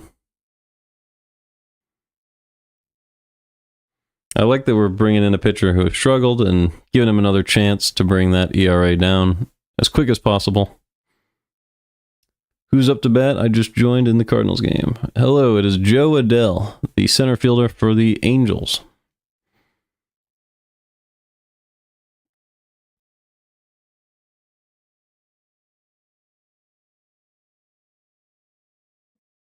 And he is 0 for 2 today with an 0-2 count.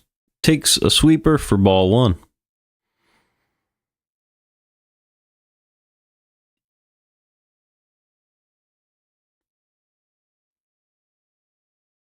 So Kyle Leahy trying to get this first out of the top of the eighth. And we have a ground ball. Arenado makes the play.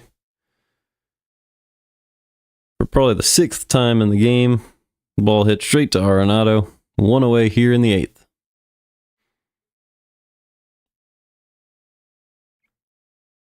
So we're going to try to stretch Leahy for 2 innings here with a 1-run deficit as Tim Anderson steps up to the plate.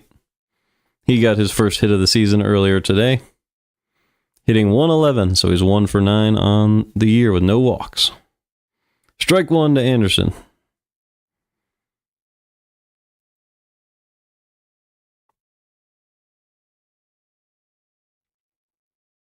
Here's the 0-1. Fouled off his foot, 0-2. So the umpire is going to walk the ball back to Leahy, give Anderson a chance to take a breather.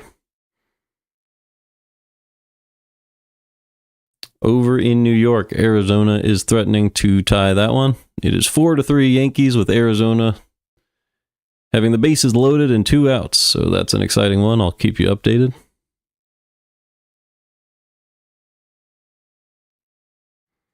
Here's the 0-2 pitch from Leahy to Anderson. Slider outside, taken for a ball, 1-2.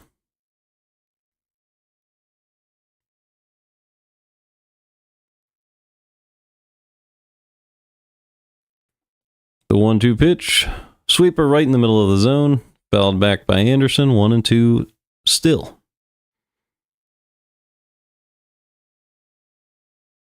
Milwaukee leads Kansas City 2-0 in that one. With 2 on and nobody out over there. So another foul ball for Anderson. Still 1-2 from Leahy here in the top of the 8th. Nobody on for the Angels. Cardinals trying to fight back. Here's the 1-2 pitch. Right in there, but they call it a ball, which is not consistent with how they've been calling it, but he has been calling the left side a little bit more constrained than the right side of the zone, so it's not shocking. 2-2 count here on Anderson. Leahy the pitch. Another foul ball. 2-2.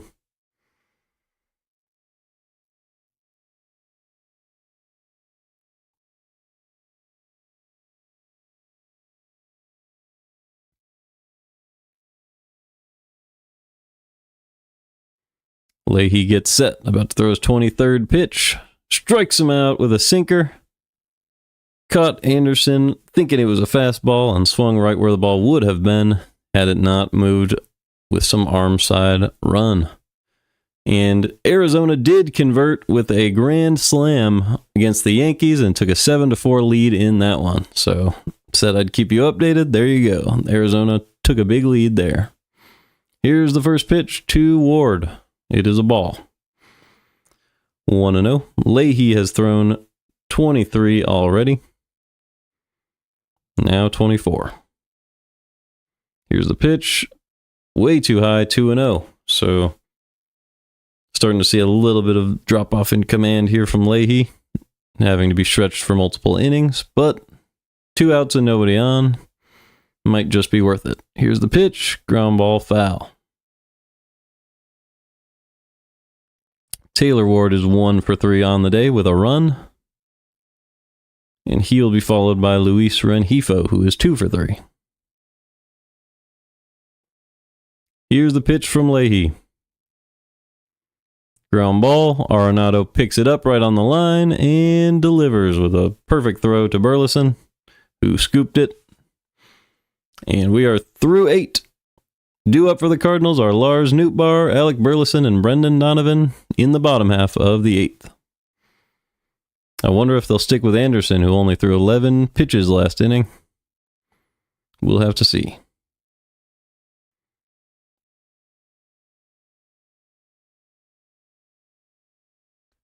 Let's take a look at Ian Anderson's stats last season. Maybe he'll come back out to pitch another inning. So let's click over here. I don't think he was on the Angels last year, so I might have to go to the player side of this. But I'll check.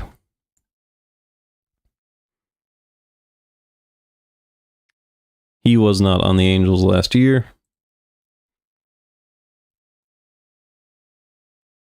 So here we go, Anderson. Oh, that's not good enough. There we go.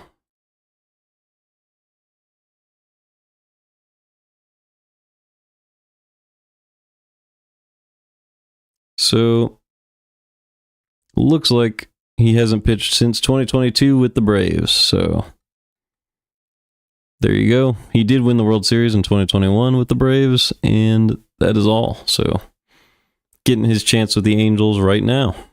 So, that's exciting.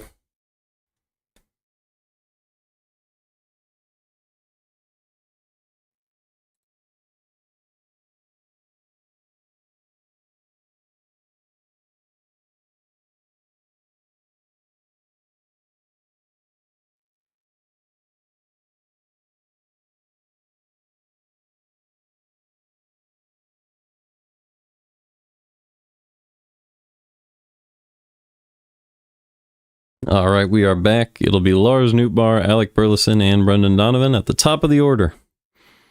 Arenado has been great defensively today. You just wish he was hugging the line earlier in the game when all those hard ground balls got into the corner for the Angels, but you live and learn. It is Ben Joyce pitching to Lars Nootbaar here in the 8th. Joyce last season pitched 34 and 2/3 innings with a 2.08 ERA, so he was fantastic with a 1.15 whip. Only 1 home run allowed last year. 1-0 to Nootbaar. Foul away. He just threw it 102. He was 4th in average fastball velocity last season, 1 ahead of Ryan Helsley. Here's the 1-1 pitch to Nootbaar. Right in there again with 102, 1-2 to Nootbaar.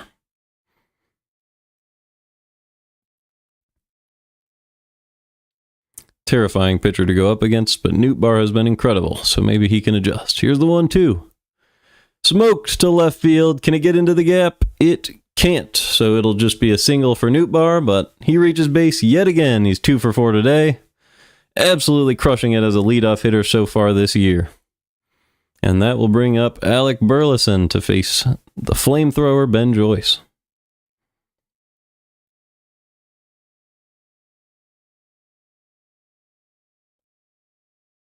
That's cool. Joyce was a beast at Tennessee. That's no surprise to me. Nobody likes to hit 100. especially in the SEC. Here's the first pitch to Burleson, outside, 1-0. Way outside. The catcher had to slide to grab that one.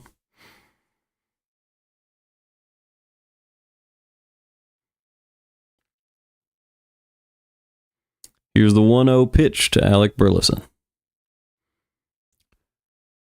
97-mile-an-hour sinker snuck right below the barrel there, 1-1.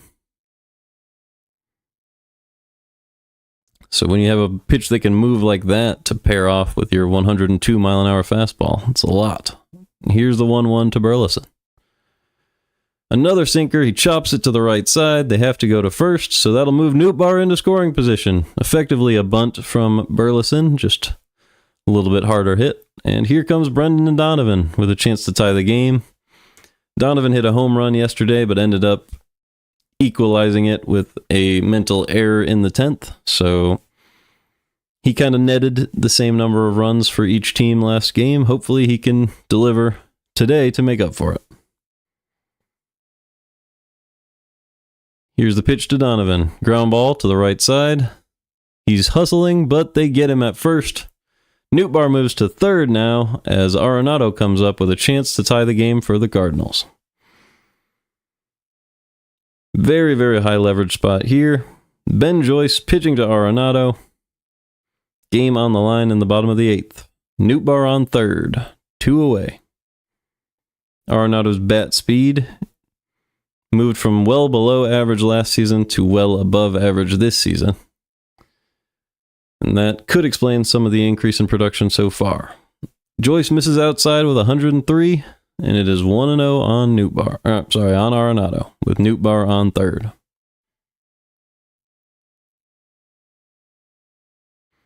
Arenado's 0 for 3 today, but he's having a good year so far. Here's the pitch. Outside, 2-0. If they pitch around Arenado, it would be Gorman and Walker, so I would not recommend it. Here's the 2-0 pitch from Joyce to Nolan Arenado. He is set, and he fires. In there with a sinker, 2-1. That sinker is such a good pitch because when you're getting ready for velocity like Joyce's, having a pitch that can move to the bottom of the barrel and force little choppers like he's gotten on the last 2 hitters is very effective. And he throws another sinker, 2-2 on Arenado. That one was 95, right in on the hands, but still in the zone. 2-2 here on Arenado. A Nootbaar on third. Here's the pitch. Ground ball to the right side. Does not get through. But there's an error.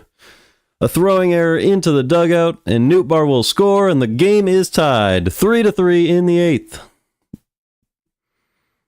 That is why he plays first base. Newell threw it into the dugout instead of accurately to the pitcher, and it got by him. And that gave the Cardinals a chance to score and tie the game. Just threw it behind his pitcher, and the pitcher was unable to adjust to the throw. So a good job by Arenado. You put the ball in play, and good things happen. That's how it goes in baseball sometimes. 3-3, Arenado on second here in the bottom of the 8th. And that will bring up Gorman with a chance to give the Cardinals the lead.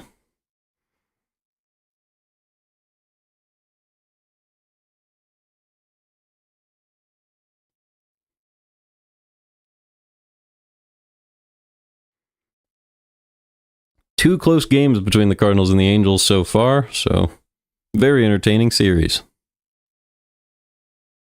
And Jansen looks on in horror because he will not get the chance to close out this one. He might get the chance to extend the game if the Cardinals can't capitalize it here.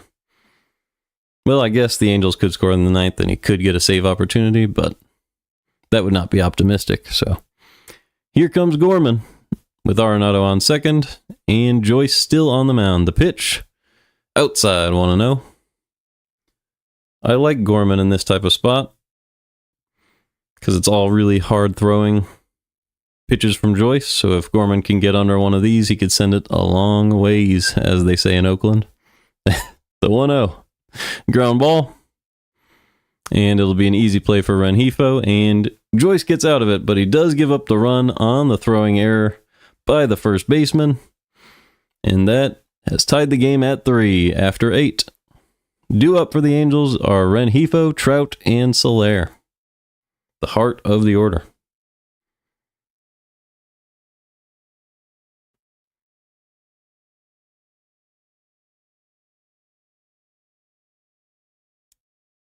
Let's go indeed, Duke Beast. Welcome to the chat.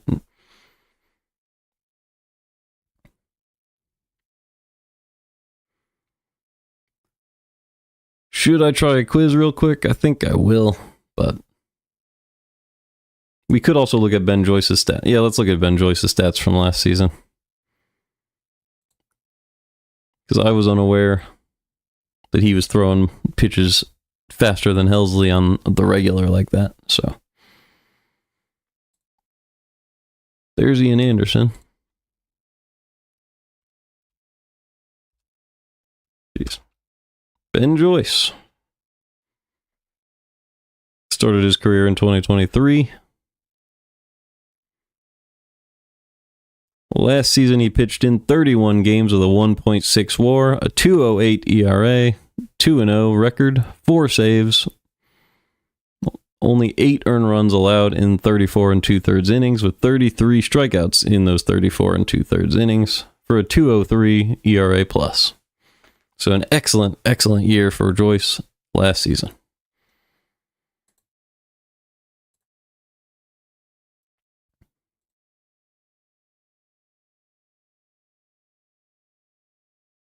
And we are back in St. Louis. Let's see who the Cardinals are going to be pitching here in the 9th. It is Helsley. So Ryan Helsley comes on in another tie game, looking to send us to the bottom of the 9th without any damage from the heart of the Angels order. Starts off with Luis Rengifo, who is 2 for 3 on the game with a 235 average on the year. He had that double down the line. Here's a ground ball to the right side. Easy play for Burleson. Helsley already retires. Rengifo 1 away. But now it will be Mike Trout.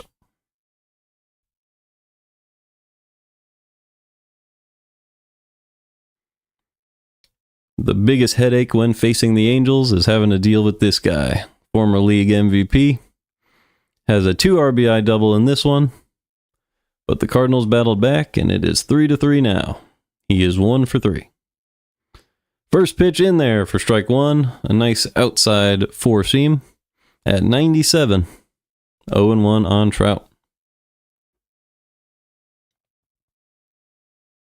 Helsley gets set, and the pitch. Got him chasing a slider on the outside, and it is 0-2 on Trout now. Here in the top of the 9th.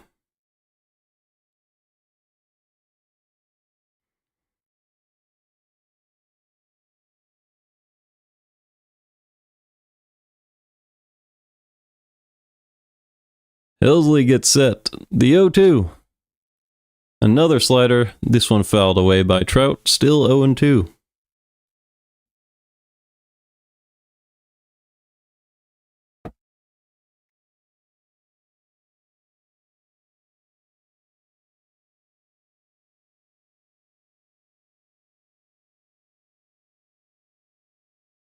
Helsley's only thrown 4 pitches. Here's the 5th.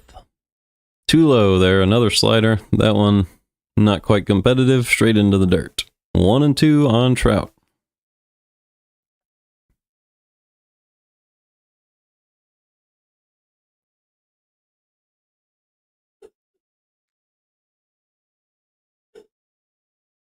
Here's the 1-2 pitch to Trout.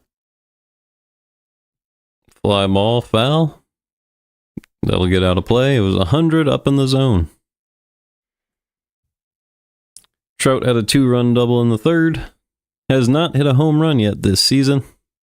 Only has a couple of hits, but he is still Mike Trout.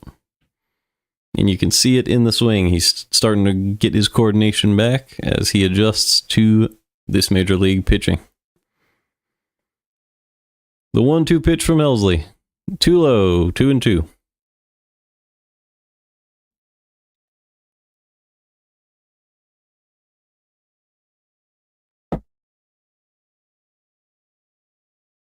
Over in Seattle, the Tigers were able to take a 1-0 lead there.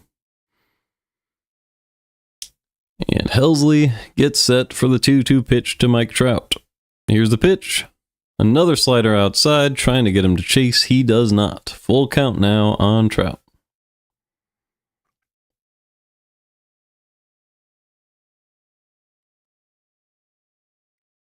Big moment in this one. Can Helsley send Trout away? Here's the 3-2. Swing and a fly ball. Easy play for Mason Wynn. Called off by Donovan. And they get there. 2 outs here in the top of the 9th. A little pop up there. I wasn't sure whether the center fielder or short or second would get that one, but ended up being Donovan.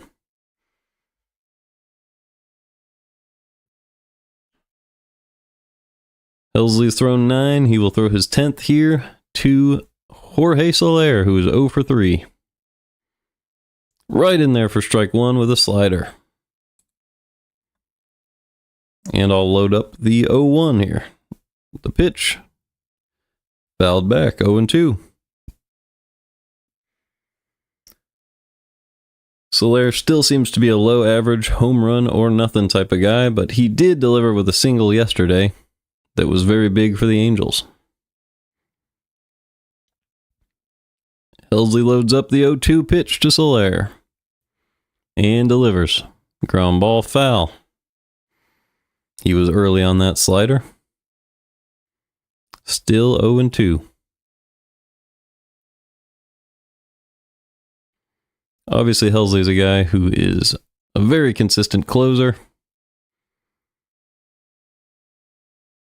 I guess he set the record for Cardinals saves, and he throws another slider, pulled foul by Soler. Oh, nope. Yep, okay. Catcher got me on that one. He tagged Soler as a joke. So, funny move by Pajes there, as Soler had to go change out his bat. And spray a new one with some grip. So, still 0-2 on Soler. As Pajes got the new ball over to Helsley. This will be Helsley's 14th pitch. He had over 40 saves last year for a Cardinals record. Here's the 0-2. Got him right down the middle. 4-seam fastball, 100 miles an hour. No chance for Jorge Soler. And it'll be Jordan Walker, Pedro Pajes, and Victor Scott for the Cardinals in the bottom of the 9th. Chance to win it.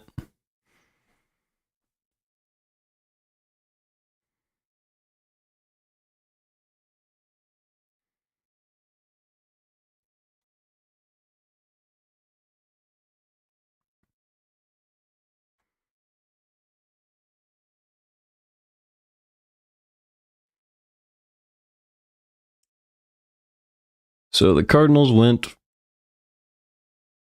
from Liberatore to Leahy to Helsley, and that got him through 9 innings today. And on the Angels side, it's been Hendricks, who threw 6 innings of very good ball, 2 earned runs, and then you had Joyce give up the unearned run last inning, and we will see what they do in the 9th. Cardinals still have their whole bench available, so if they need a pinch hitter, Contreras might be able to come in, but I think he's given the day off, so if it's not him, could be Herrera, could be Baker.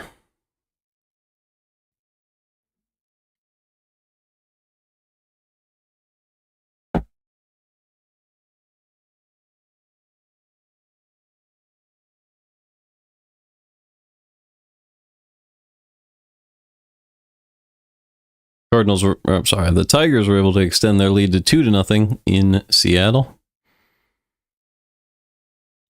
Nothing else has changed across the league, other than a couple final scores. Toronto did beat Washington 5-3, and it'll be Kenley Jansen, the right-handed pitcher.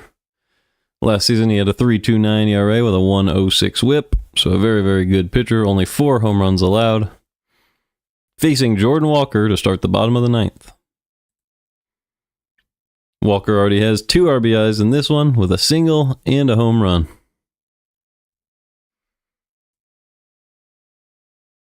And it was not a cheap home run. It was a deep shot to center field, over 410 feet, almost 420. Jansen to Walker. Cutter right in there for strike 1, 0-1.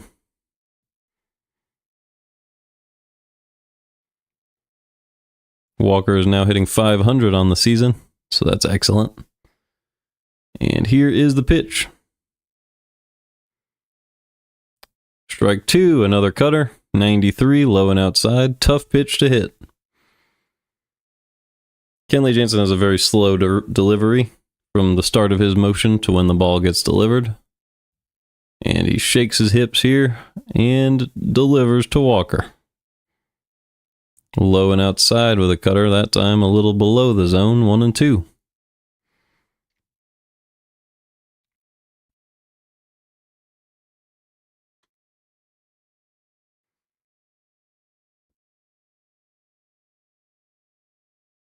Here's the 1-2 pitch to Walker.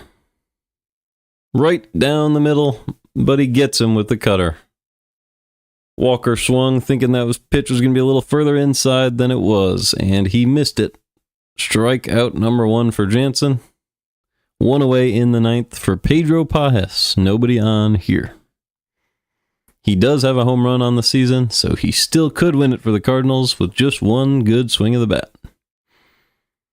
Here's the pitch from Kenley Jansen. Fouled back, 0-1. This cutter seems tough to adjust to. No surprise Jansen's been a closer for so long. He has a little heart drawn on his hat. I wonder who that's for or from. And here is the 0-1 pitch from Jansen to Pajes. Hard hit out to right field, but a play that Mike Trout can get out and make. So that is 2 away now in the bottom of the 9th for Victor Scott. If you throw a cutter from a right-handed pitcher to a lefty, that can be even harder to hit than it is for a righty.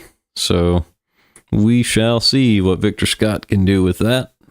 He's hitting .333 on the year, and he's 1 for 3 today. So consistent so far from Scott. He has 1 home run on the season. And the pitch from Jansen.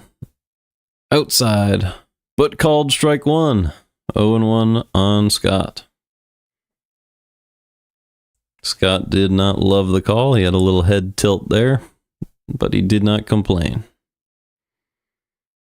The 0-1 pitch from Jansen. High and outside, 1-1.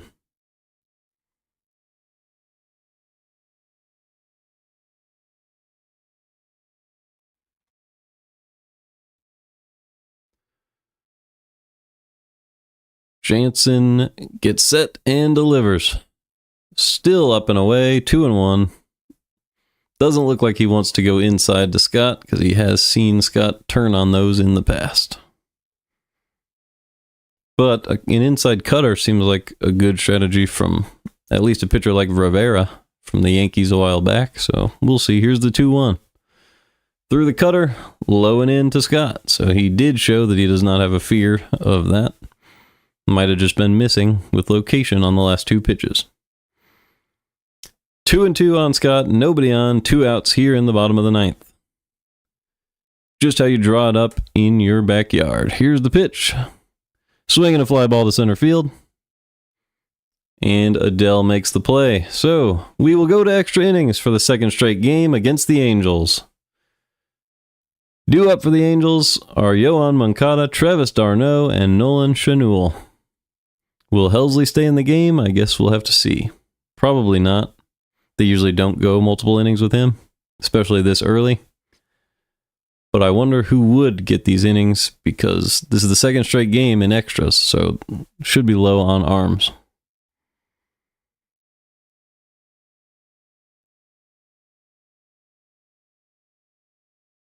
So in order to answer that question, let's take a look at the current bullpen roster for the Cardinals.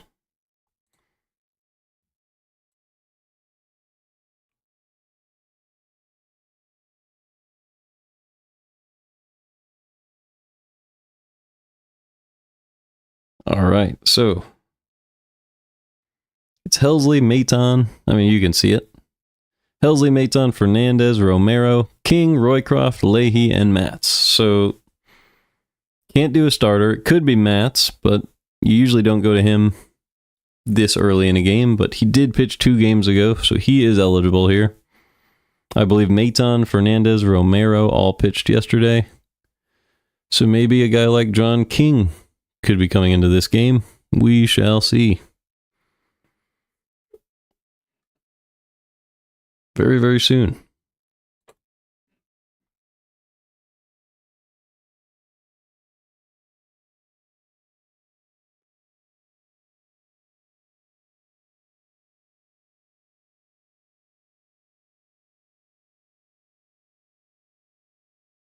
It will be Ryan Fernandez for the second straight day, so a little surprising, but not shocking. Fernandez has been very, very good for the Cardinals, so you can pitch him back-to-back like you do Helsley. Although he has a 4.50 ERA so far this year, I remember that being a little bit of an unlucky inning. Paris is in the game to run at second base, and Fernandez misses outside on Moncada with the first pitch. So because Paris is fast, they put him in lieu of Jorge Soler as the runner. So the DH slot is now Paris for the Angels. Here's a foul ball, 1-1.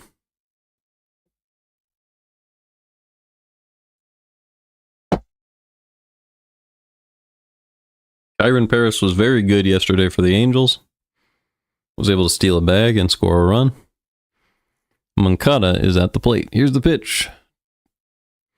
Curveball well below the zone, 2-1.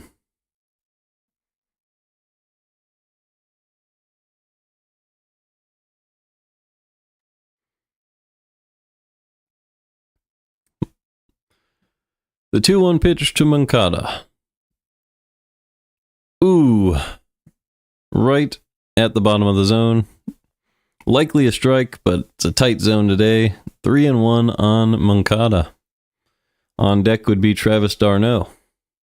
And Moncada is 0 for 3, so you really would like to attack him. Here's the pitch. In there for strike 2, right in the exact same location as the previous pitch, but this time he gets it. Full count on Moncada. The ump making him swing the bat here. And here's the pitch. A little low for ball 4, so he did not have to swing. Fernandez puts him on in a 6-pitch at-bat there. So that'll bring up Travis d'Arnaud with runners on first and second. Nobody out here in the top of the 10th. Potentially a double play candidate for the Angels. We will see.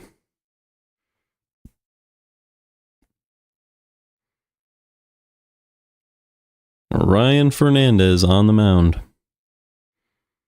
d'Arnaud at the plate. Here's the pitch. Strike 1 on a slider. Right over the heart of the plate. d'Arnaud took it. And the count is 0-1.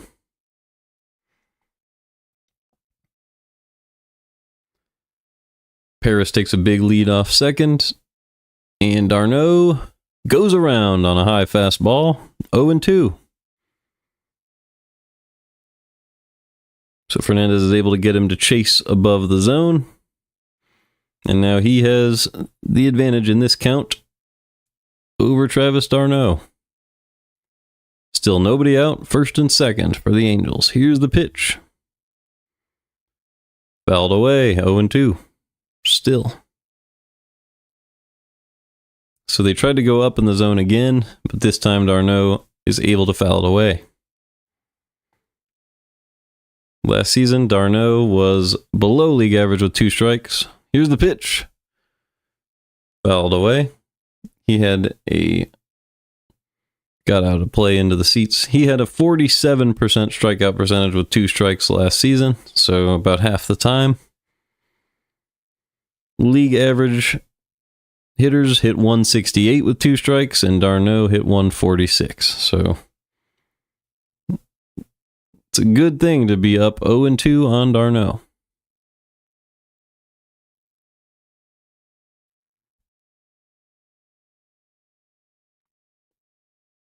The pitch from Fernandez is foul. Oh, nope.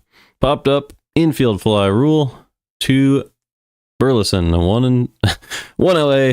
Runners on first and second there. Sorry about that. Looked like he fouled it back, but it was just the camera angle. So runners on first and second. Now 1 out for Ryan Fernandez. So that's a huge out for the Cardinals, as that sets it up so that any ground ball will not score a run for the Angels and not put anyone in scoring position with less than 2 outs, which means there will be no sac flies unless the Cardinals give up a hit. So there's a strike or a walk, but there you go. Strike 1 to Chenul. It is Nolan Chenul. He's hitting .250 on the season with 1 RBI and a .500 OPS. So just singles for him so far. And here's the 0-1. Swing and a miss on a curveball. Got him to chase. 0-2. He is 0 for 3 today. Still no strikeouts today, so it'll be tough to put him away, but Fernandez is ahead in the count, 0-2. And here's the 0-2 pitch to Chenul. Inside, 1-2. Missed a little in with the fastball. Let's see if we can get... Yep, alright, here's the 1-2 pitch from Fernandez. Low and in with a slider, and it is 2-2. So he's unable to make him chase with either of those. And now he has battled back and evened out the count at 2. 1 out, runners on first and second. Here's the pitch from Fernandez. Swing and a high fly ball to right field. A play that will not be made. It gets out of play. Still 2-2.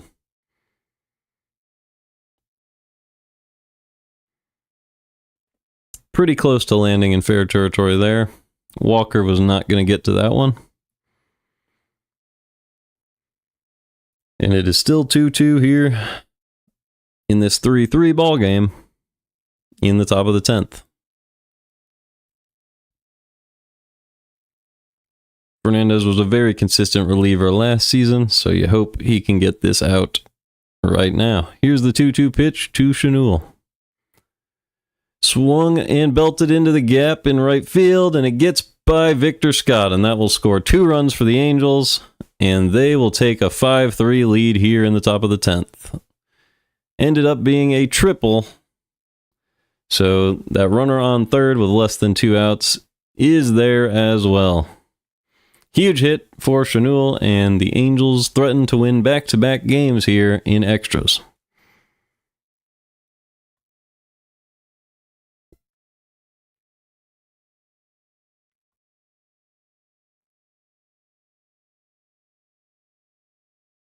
Joe Adell will step up to the plate with the runner on third.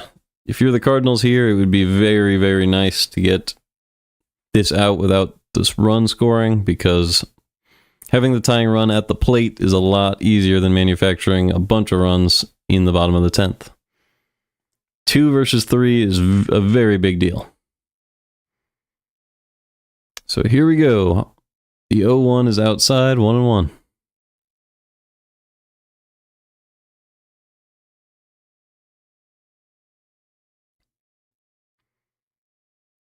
So Fernandez is struggling with the extra innings. Here we go.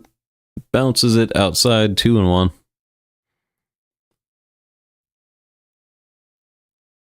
That balloons Fernandez ERA so far on the year up to 7.71. Obviously, it's only his second or third appearance of the year, so not a huge deal. The 2-1 pitch is a ground ball. Through for a base hit. The Cardinals have the infield in, and the Angels take a 6-3 lead on that single. So this one looks to be a very difficult one for the Cardinals to get back into in the 10th. A rough 10th inning for Ryan Fernandez, and that ERA is now up to 11.57.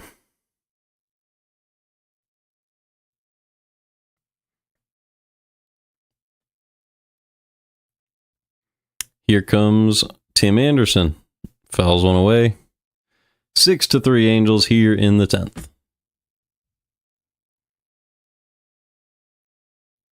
Yeah, that's rough. Couple close games. Here's the 0-1 pitch from Fernandez to Anderson. Outside, 1-1.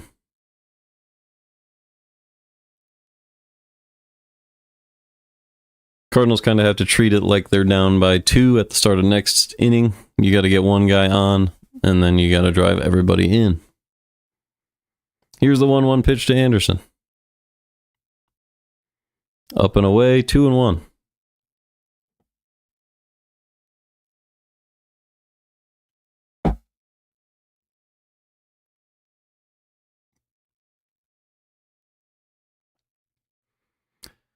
Fernandez delivers. Fouled it off the catcher once again. It's 2-2 on Anderson.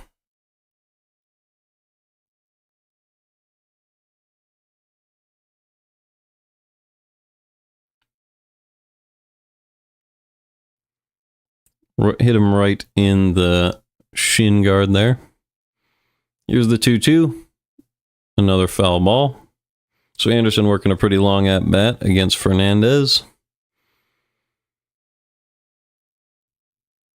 With Adele on first and a 6-3 lead for the Angels. And the Brewers are now up 5-0 in the 9th of their game. Ground ball. Easy double play by Brendan Donovan. And the Angels are done hitting here in the top of the 10th, but the damage has been done. 3 runs scored, and it'll be Mason Wynn, Lars Nootbaar, and Alec Burleson to try to save the game for the Cardinals. So if you ask me for any part of the order that I would want up in this situation, I think it would be that. Because you have 2 guys who can get on base in Mason Wynn and Lars Nootbaar. And if Mason Wynn gets on, then Nootbaar could be a home run threat. And then you have Burleson and Donovan and Arenado with Gorman following those guys. Just a bunch of possible home run hitters in a row here. And you already have Scott on second base. So if there is reason for optimism, it's the part of the order that's coming up here in the bottom of the 10th. Because if Wynn can get on base, then you have Nootbaar with a chance to tie the game or get on base, and then same thing for Burleson. And by that point, you're hoping a couple guys are on and Donovan can drive them in, and then you have Arenado and Gorman at the end with potential walk-off implications as well. So, and I think Walker would be about as far down as you could go in the lineup. So Pages and Scott are unlikely to be taking at-bats this inning. It'll all start with Mason Wynn, so hopefully he can get on. It'll be Garrett McDaniels pitching for the Angels. He had a great inning yesterday. And he has a 0 ERA on the season.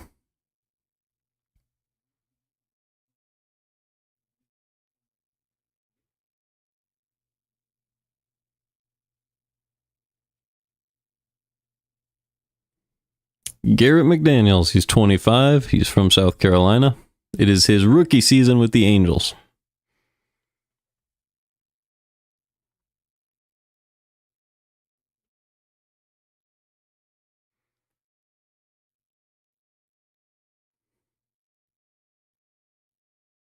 Mason Wynn is 0 for 3 and is still looking for his first hit of the season, but now would be a great time to just get on base. It doesn't have to be a hit. Just do what it takes to get on base here for the top of the lineup. First pitch to Wynn. Too high, 1-0. So that's a good sign. McDaniels is still under a lot of pressure in his rookie year. And with the game on the line and a chance for a save, there's even more pressure. So here's the 1-0. Still too high, 2-0. So Mason Wynn doesn't have to do too much here. Just get on base if you can. Pass the torch to the top of the order. The 2-0 pitch from McDaniels to Wynn. Too low on a slider. He pulled it down. 3-0 on Mason Wynn. Here's where you just stand and look threatening. Try to do something that throws him off. see if you can draw that walk, because if you have two guys on, then anything could tie the game. Here we go. The 3-0 pitch to win. Outside, ball 4. A 4-pitch walk to start the bottom of the 10th. And the tying run will come up to the plate with nobody out. And it's Lars Nootbaar, the superstar for the Cardinals so far this year. Japanese parents. His mom is from Japan. And the pitching coach is already out. It's Ron Washington. The head coach is out to talk to McDaniels here in the bottom of the 10th.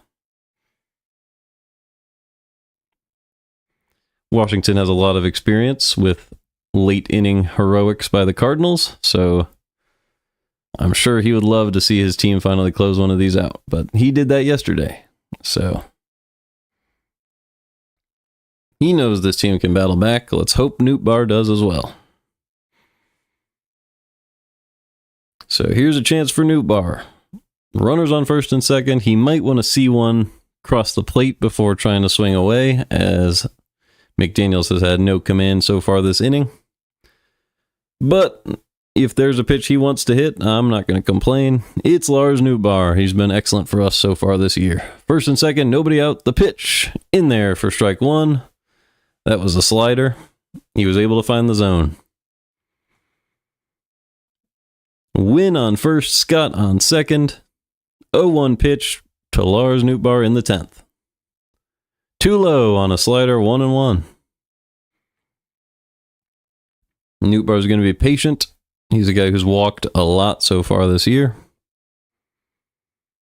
Hitting .471 with a 1.43 OPS and a lot of walks. Here's the 1-1 pitch to from McDaniels to Nootbaar. Slider low and out, and it gets him swinging 1-2. Milwaukee was able to close out their game and win against Kansas City.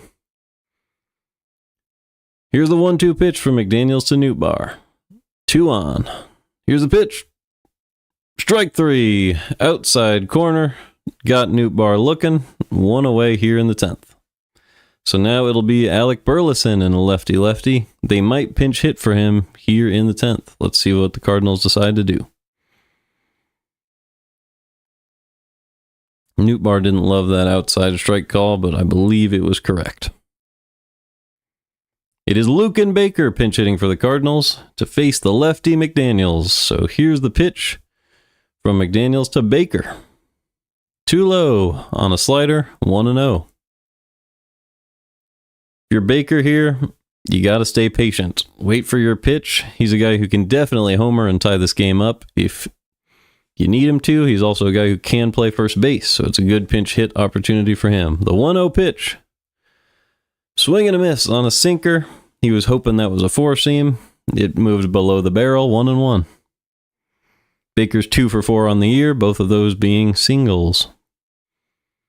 And here's the 1-1 from McDaniels. Right down the middle with a sinker. That was a very hittable pitch, and Baker did not swing. 1-2.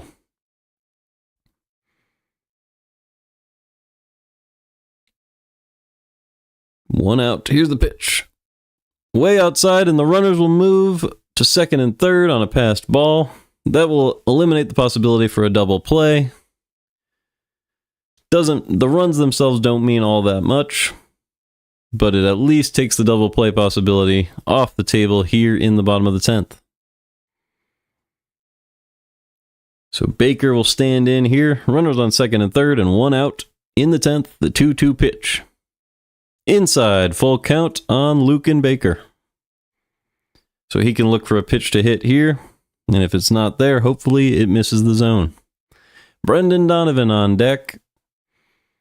Luken Baker stands in. Here's the full count pitch to Baker. Pulled to the left side and down for a base hit. Can it get to the wall? It does. It's going to be a double for Luken Baker. 2 runs will score, and the Cardinals are back within a run in the 10th.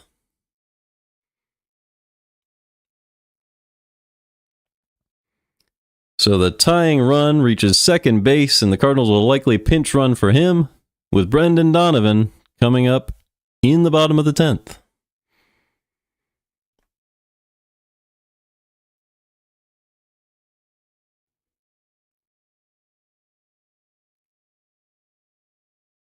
This is why you keep watching the game, ladies and gentlemen. So Baker comes off, and Michael Ciani comes into the game to pinch run. Brendan Donovan steps up to the plate. Ciani on second, bottom of the 10th. The first pitch to Donovan. Up and in for ball 1. Almost hit him with that one. 1-0 on Brendan Donovan. Still looking for his first hit of the game. He's 0 for 4. But he's hitting .250 on the season. The 1-0 pitch to Donovan. Looks like it's outside, 2-0. Slider missed just away. Arenado is on deck. If Donovan is able to reach, Donovan is the winning run at the plate here. The 2-0 pitch from McDaniels to Donovan. With Ciani taking a big lead, they try to check on him. Still 2-0. The ball is back with McDaniels. Donovan digs back in. He looks up. McDaniels gets set. And here's the 2-0 pitch from McDaniels to Donovan. Inside, and the ball gets past the catcher again. That'll move Ciani to third with just 1 out here in the 10th. So a chance to drive in this run for Donovan. Now just a fly ball would tie this game and create the first blown save of McDaniels' career here in St. Louis.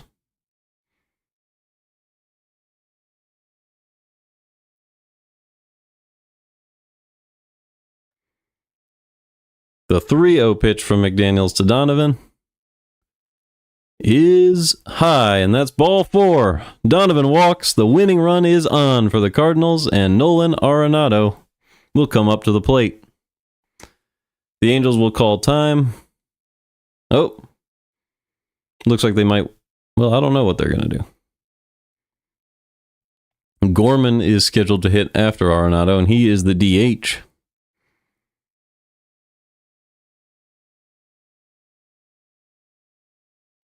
All right. Looks like they're going to leave McDaniels in to face Arenado. So first and third here from McDaniels. No, they won't. They are going to have a mound visit. So I don't know what they were waiting for there. Thought they were going to do that earlier. Washington walks out to talk to McDaniels. He might be done. Tying run on third, winning run on first, here in the bottom of the 10th.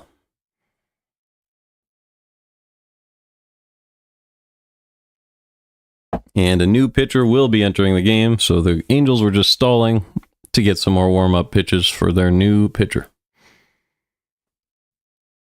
So McDaniels' outing is over, and he only got 1 out on 18 pitches. Gave up those 2 runs to the Cardinals. A lot of balls getting past the catcher.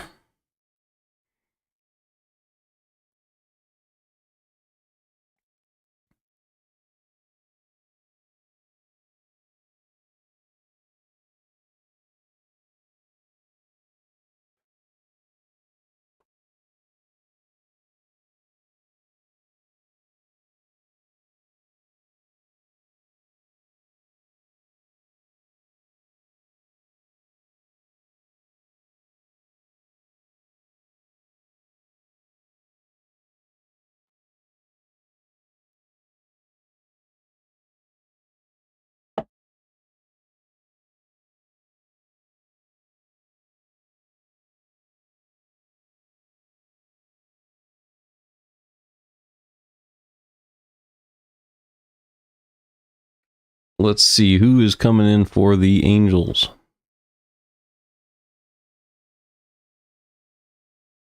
Do we know? It'll be Ryan Johnson, who has a 16.88 ERA on the year.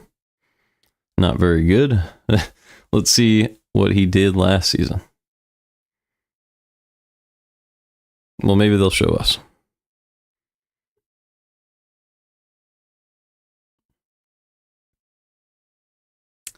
This season, he's thrown 2.2 innings, so 2 2/3, with a 2.25 whip and a 16.88 ERA, and he's already allowed 2 home runs on the year. And he faces Nolan Arenado with the tying run on third and 1 out. Winning run on first, and that's Brendan Donovan.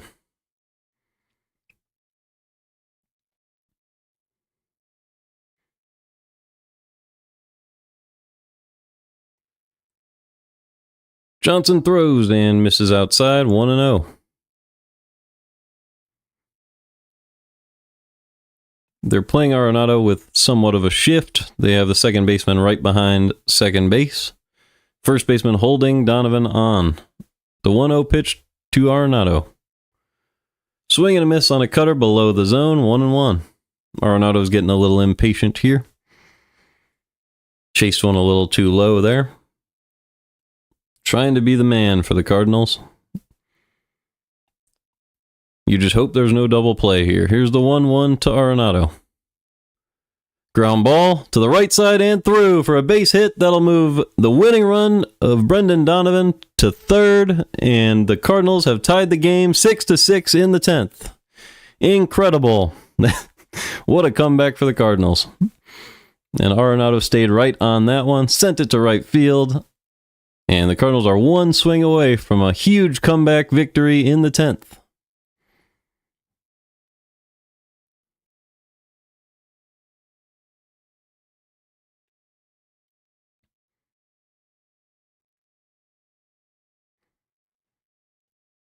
Donovan on third, one out, Arenado on first. Nobody tried to do too much this inning, just a bunch of good at-bats, walks and singles, passing the baton, and a few wild pitches. They're going to decide to walk Nolan Gorman, set up the play at any base, but a walk would now win the game for the Cardinals with the bases loaded and Jordan Walker coming up to the plate. So this is a chance for Walker to get a third RBI. He has a home run earlier today and an RBI single. And he comes up with the game on the line here in the bottom of the 10th.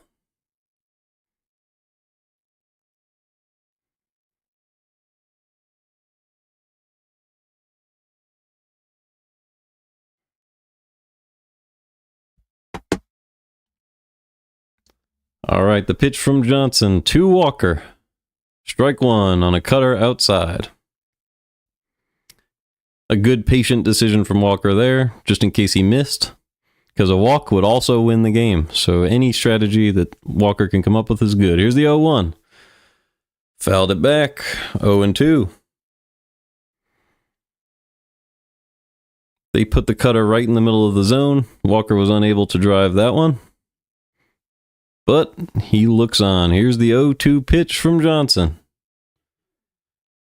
Outside, 0-2. The catcher's just able to smother it. If he did not, the winning run would have come flying in off of third base. Great play by the catcher, Travis d'Arnaud. Here's the 1-2 from Johnson. Walker hits a fly ball to right field. Mike Trout comes on and catches it. They stop Donovan. It would have been a high throw from Trout, but d'Arnaud would have grabbed it, and I'm not quite sure if he would have scored. Cardinals make the safe choice, and they will give Pedro Pajes a chance to win the game. A walk would still win it, so just battle for an at-bat here.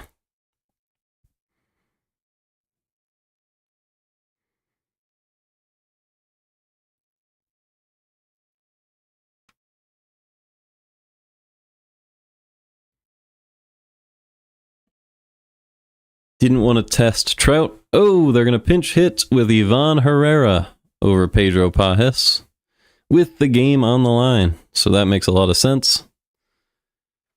Herrera's obviously the better hitter out of the two from last season at least, and especially when it's just any successful at-bat wins you the game. And that's what Herrera needs here. So the first pitch from Johnson. High fastball above the zone. They call it a strike. Herrera does not like that. Herrera is 4 for 10 this season with 2 RBIs. Big chance to pick up a third RBI here. Here's the 0-1 pitch from Johnson. Ground ball to the left side. Easy play to second, and we go to the 11th now. So the Cardinals strand a lot of runners there. 3 more at the end of the inning. And we go to the 11th here in St. Louis.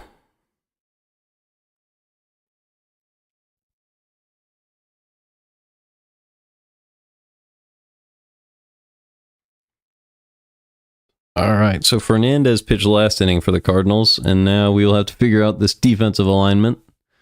Burleson came out and Ciani ended up being the pinch runner, and Herrera pinch hit for Pajes. So Herrera will be behind the plate catching,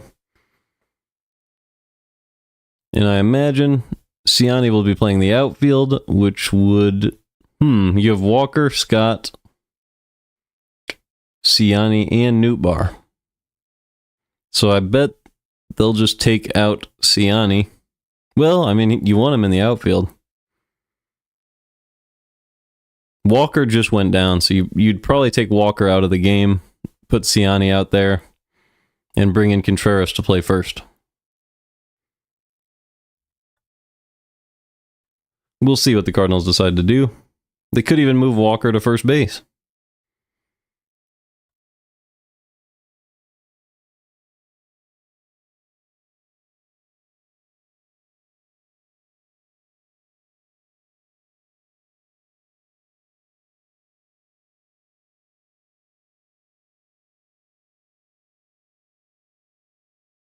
All right, do we know the pitcher for the Angels yet? Or for the Cardinals here against Ward, Rengifo, and Trout at the top of the Angels order? Doesn't look like we do. I doubt the Cardinals are going to go with Fernandez. It'll be Roycroft. So he's been good so far this year. He had a 0 ERA so far. He's thrown an inning and 2/3. No home runs allowed, no runs allowed, no base runners even. So a great job by Roycroft so far this season. Tim Anderson will be the automatic runner on second, and Taylor Ward will be the hitter. First pitch from Roycroft in the top of the 11th. Inside, 1-0. Contreras has come into the game to play first base. So the Cardinals were trying to give him a day off, but due to the 11-inning game, he is in and has to make some plays at first. The 1-0 pitch from Roycroft. Popped foul, 1-1.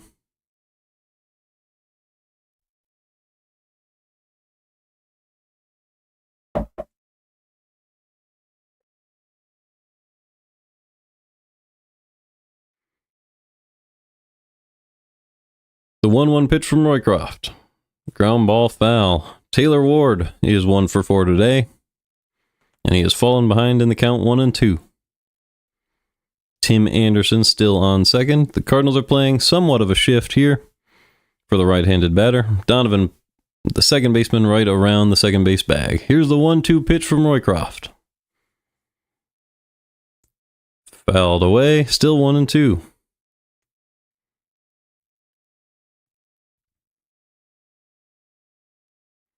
The new shift rule didn't really help right-handed hitters, but it definitely helps the lefties, which I like. I think should be fair between each handedness.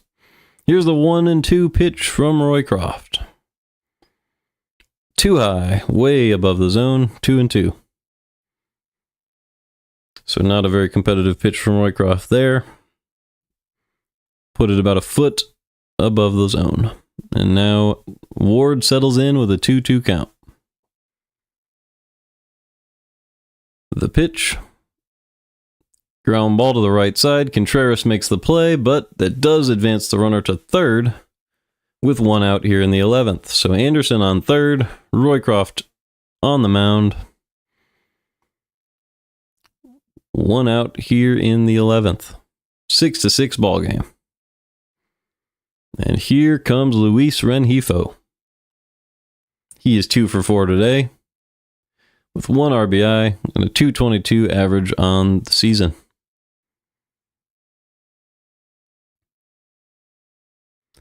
A bunt straight into the air, and Herrera makes the catch. So the Cardinals get a bailout bunt attempt from Luis Rengifo, and there are now 2 outs here in the top of the 11th. Huge play from Herrera. Instantaneous reaction to go make that play, and there are 2 outs, and it'll be Mike Trout facing Roycroft with essentially the game on the line here. That is why you make sure the barrel of the bat is above the baseball when you are bunting. Can't risk a pop-up like that. The first pitch to Trout. Up and in, ball 1.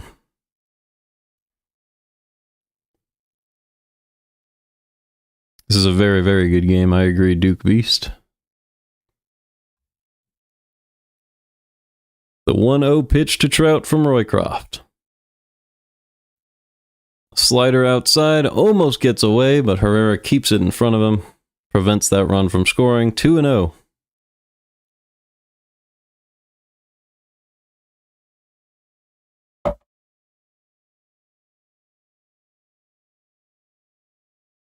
This is one of those games where the Cardinals are just showing some fight. This reminds me of an old game, but I'll remind you in a minute. The 2-0 pitch outside, 3-0.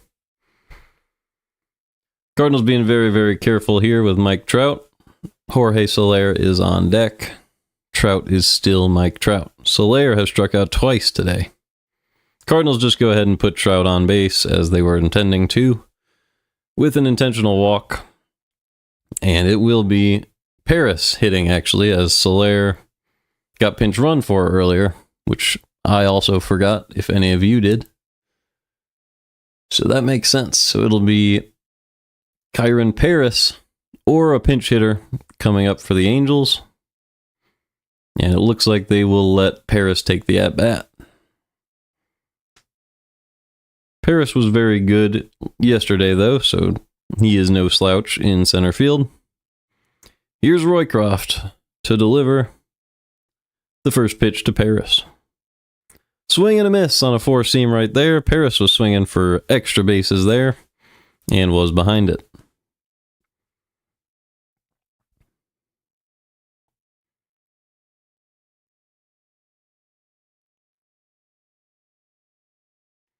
The 0-1 pitch from Roycroft. Inside 1-1.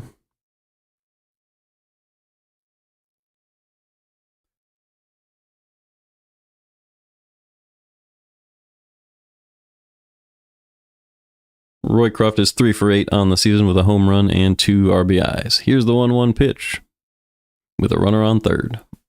Swing and a miss. 1-2 on a sinker.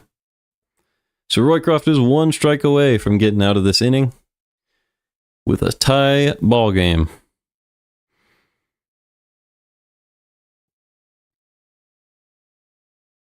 It'll be the 14th pitch of the inning for Roycroft. Trout on first. And Anderson on third. 2 away here in the 11th. The 1-2 to Paris. Swing and a hard hit ball to right field. It drops in for another hit. Trout will go to third, and it is 7-6 in the top of the 11th. Paris has just been a very consistent thorn in the Cardinals' side so far in this season. In this game.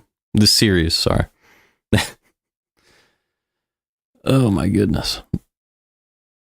So now the best the Cardinals can do with their automatic runner is tie the game.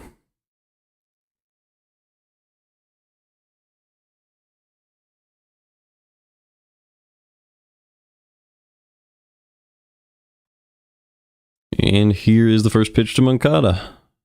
A ball just low and outside as Paris steals second.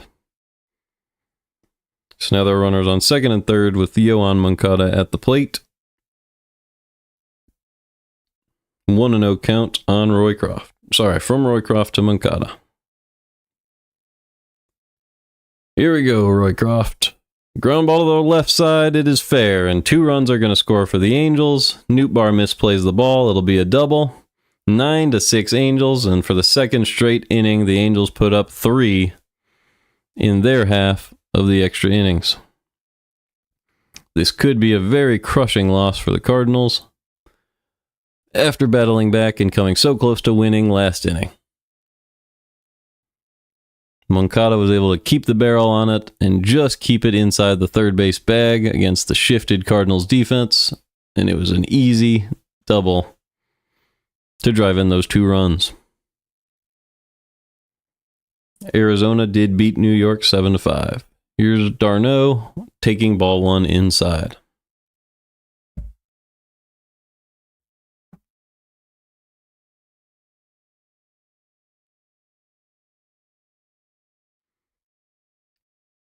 Nine to 6, the Angels lead here with the 1-0 pitch coming to d'Arnaud. Swing and a foul ball. Back off the net, 1-1.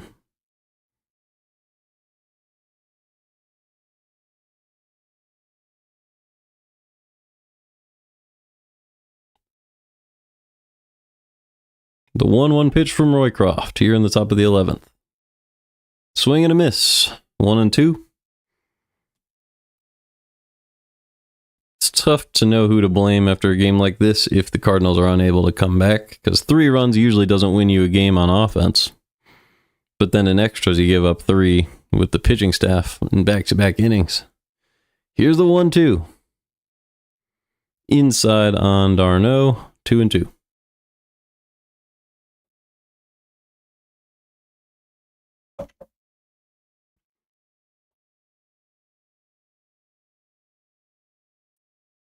Every pitch really matters in a game like this. Here's the 2-2 pitch from Roycroft to Travis d'Arnaud, and d'Arnaud calls timeout. Roycroft had to lift his leg and turn on the mound because he was not expecting that.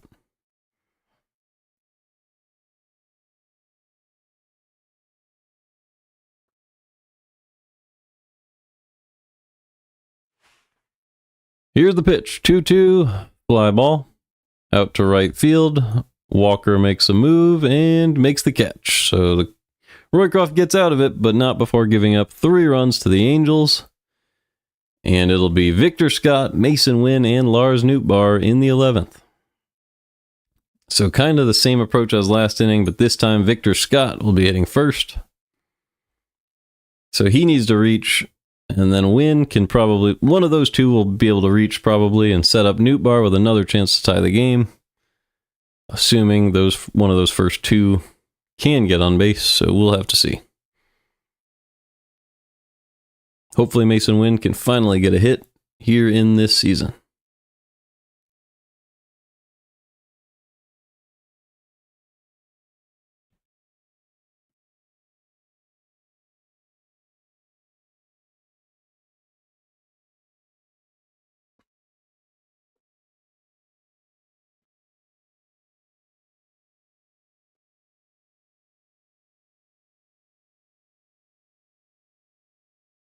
Very tough game for the Cardinals bullpen.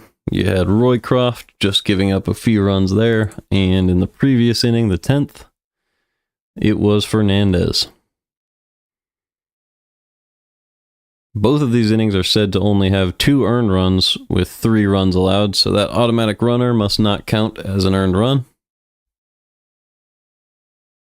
I guess I like that rule. I think it shouldn't count as an earned run.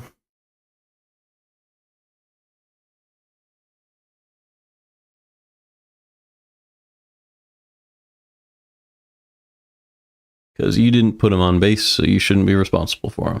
And it'll be Ryan Johnson staying in the game for the Angels to face Victor Scott.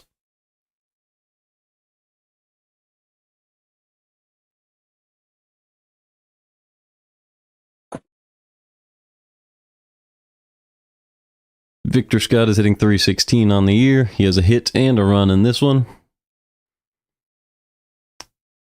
He also has a strikeout and has left 1 man on base.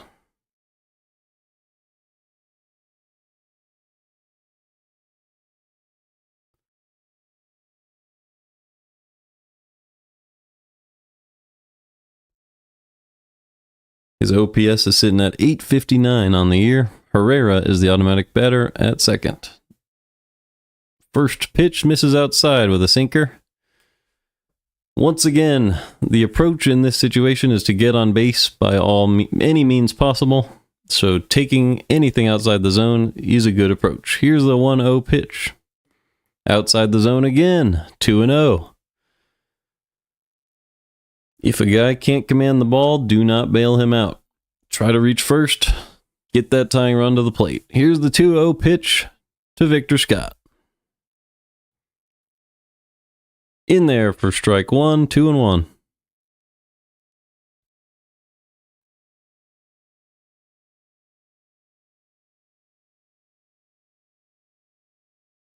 Johnson gets the signal. Here's the 2-1 pitch from Johnson to Scott. Foul ball pulled by Victor Scott. Pulled it to the right of that first baseline.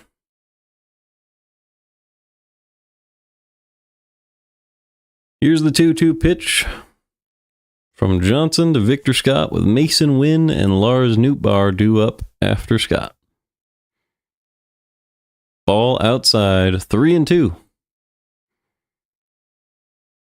So Scott can just battle here, try to get to first base by any means, whether that be a single or a walk. And here's the 3-2 pitch to Scott.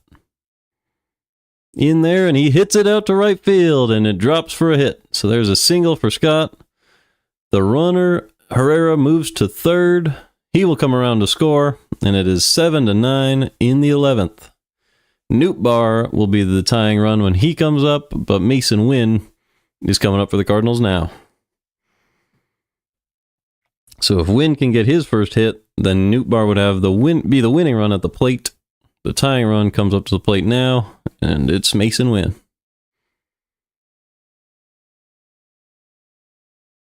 So the Cardinals are battling back. It's been a back and forth extra innings, and Scott will not let it end. So here comes Mason Wynn. The tying run in this one. Still looking for his first hit of the year.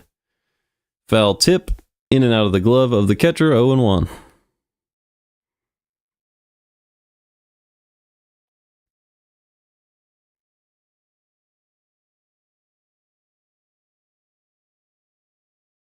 Mason Wynn did walk in the 10th inning to set up Nootbaar, and that is his time reaching base this game. Here's a pickoff attempt. Nowhere close to Victor Scott. Still 0-1.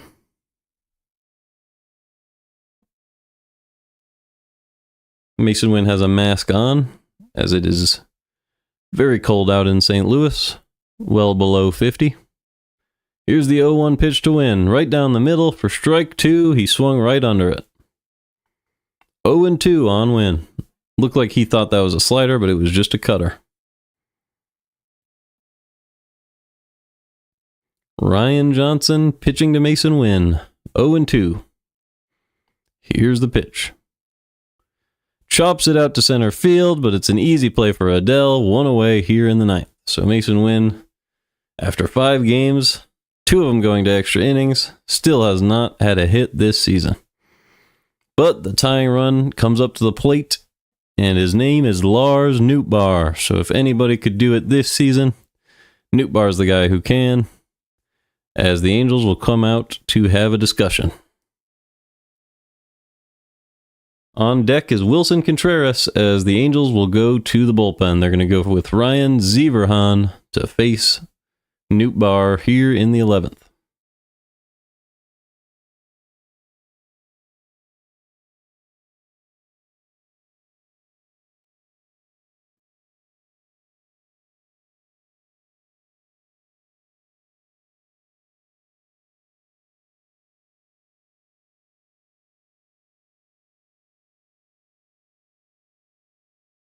So let's take a look at Zeverhan's stats so far this year.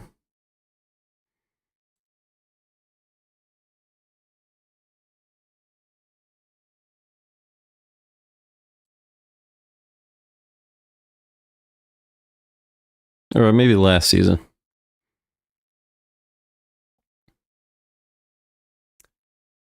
Last season he had a 2.12 ERA in 17 innings, and then I believe he did pitch yesterday, so we can go over here and take a look at that as well.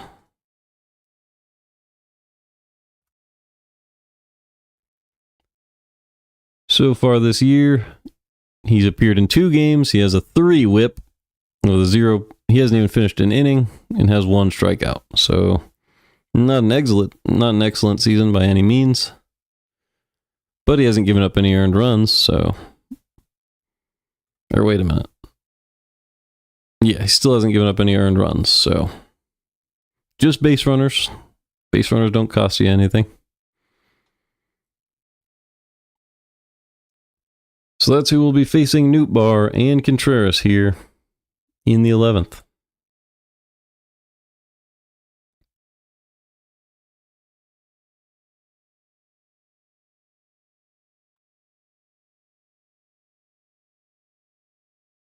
Nootbaar is 2 for 5 on the day, and he has a 4.44 average on the season. 2 home runs, 1.361 OPS. We could use another home run here, but Just do whatever you can to pass the baton. Have good at-bats. It is the 11th after all. Contreras is on deck. He is yet to have a hit this season as well.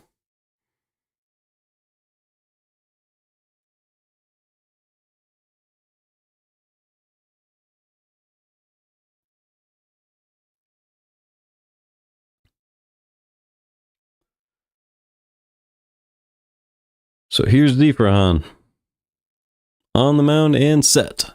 And here's the pitch to Nootbaar. A high cutter in there for strike one. 0-1 on Nootbaar. On first, it's Victor Scott, who drove in the automatic runner, Herrera, with a single. Here's the 0-1 pitch. Outside, 1-1. Nootbaar has 2 singles today. He also scored a run. Looking to do a little more damage here, potentially, as the tying run at the plate. Here's the 1-1 pitch from Zifrahan. Swing and a foul ball to the opposite field, 1-2.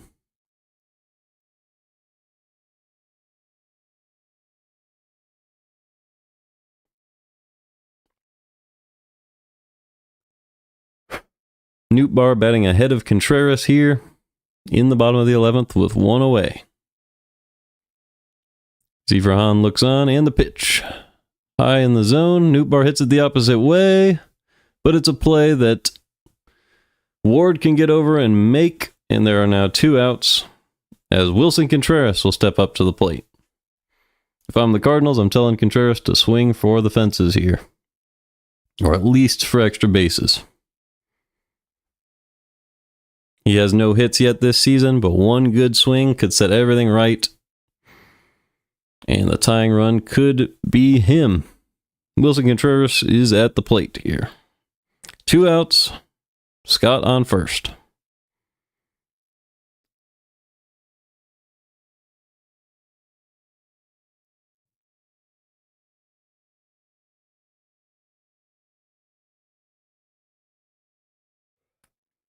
All right. He digs in, and Zifrahan is set to pitch. Contreras is 0 for 18 this season, and he is yet to even walk, so has not reached base. Here is the pitch. Right in there, fouled back for strike one. 4-seam fastball there, right into the zone. Contreras was just under it. He was swinging for the fences there. Did not quite get it, 0-1.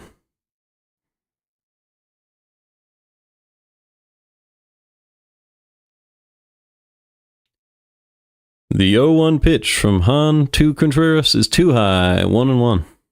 Zifrahan. Scott takes the second base due to defensive indifference there. I don't think they'll credit him with a stolen base. Probably doesn't matter at all. But the force out at second is gone, in case you were wondering. Here's the 1-1 pitch to Contreras. Throws a cutter. It drops down into the zone. 1-2, and the Cardinals are down to their final strike here in the 11th. 1-2. Contreras has gum in his mouth here. Looks on. And here's the 1-2 pitch from Zifrahan. He swings and chases on a sweeper outside the zone, and there goes the game. The Angels win 9-7 in 11 innings, and they've won the first 2 here in St. Louis. The Cardinals fall to 3-2, and they'll look to avoid the sweep tomorrow with Sonny Gray on the mound.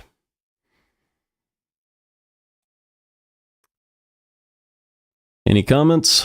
Just an unfortunate game. The Cardinals continued to battle back, but were unable to get back into it. I need to get out of here. It was a good game. It was an entertaining one, but Cardinals did not have enough. So I will see you guys next time. Thanks for being here, and have a wonderful night.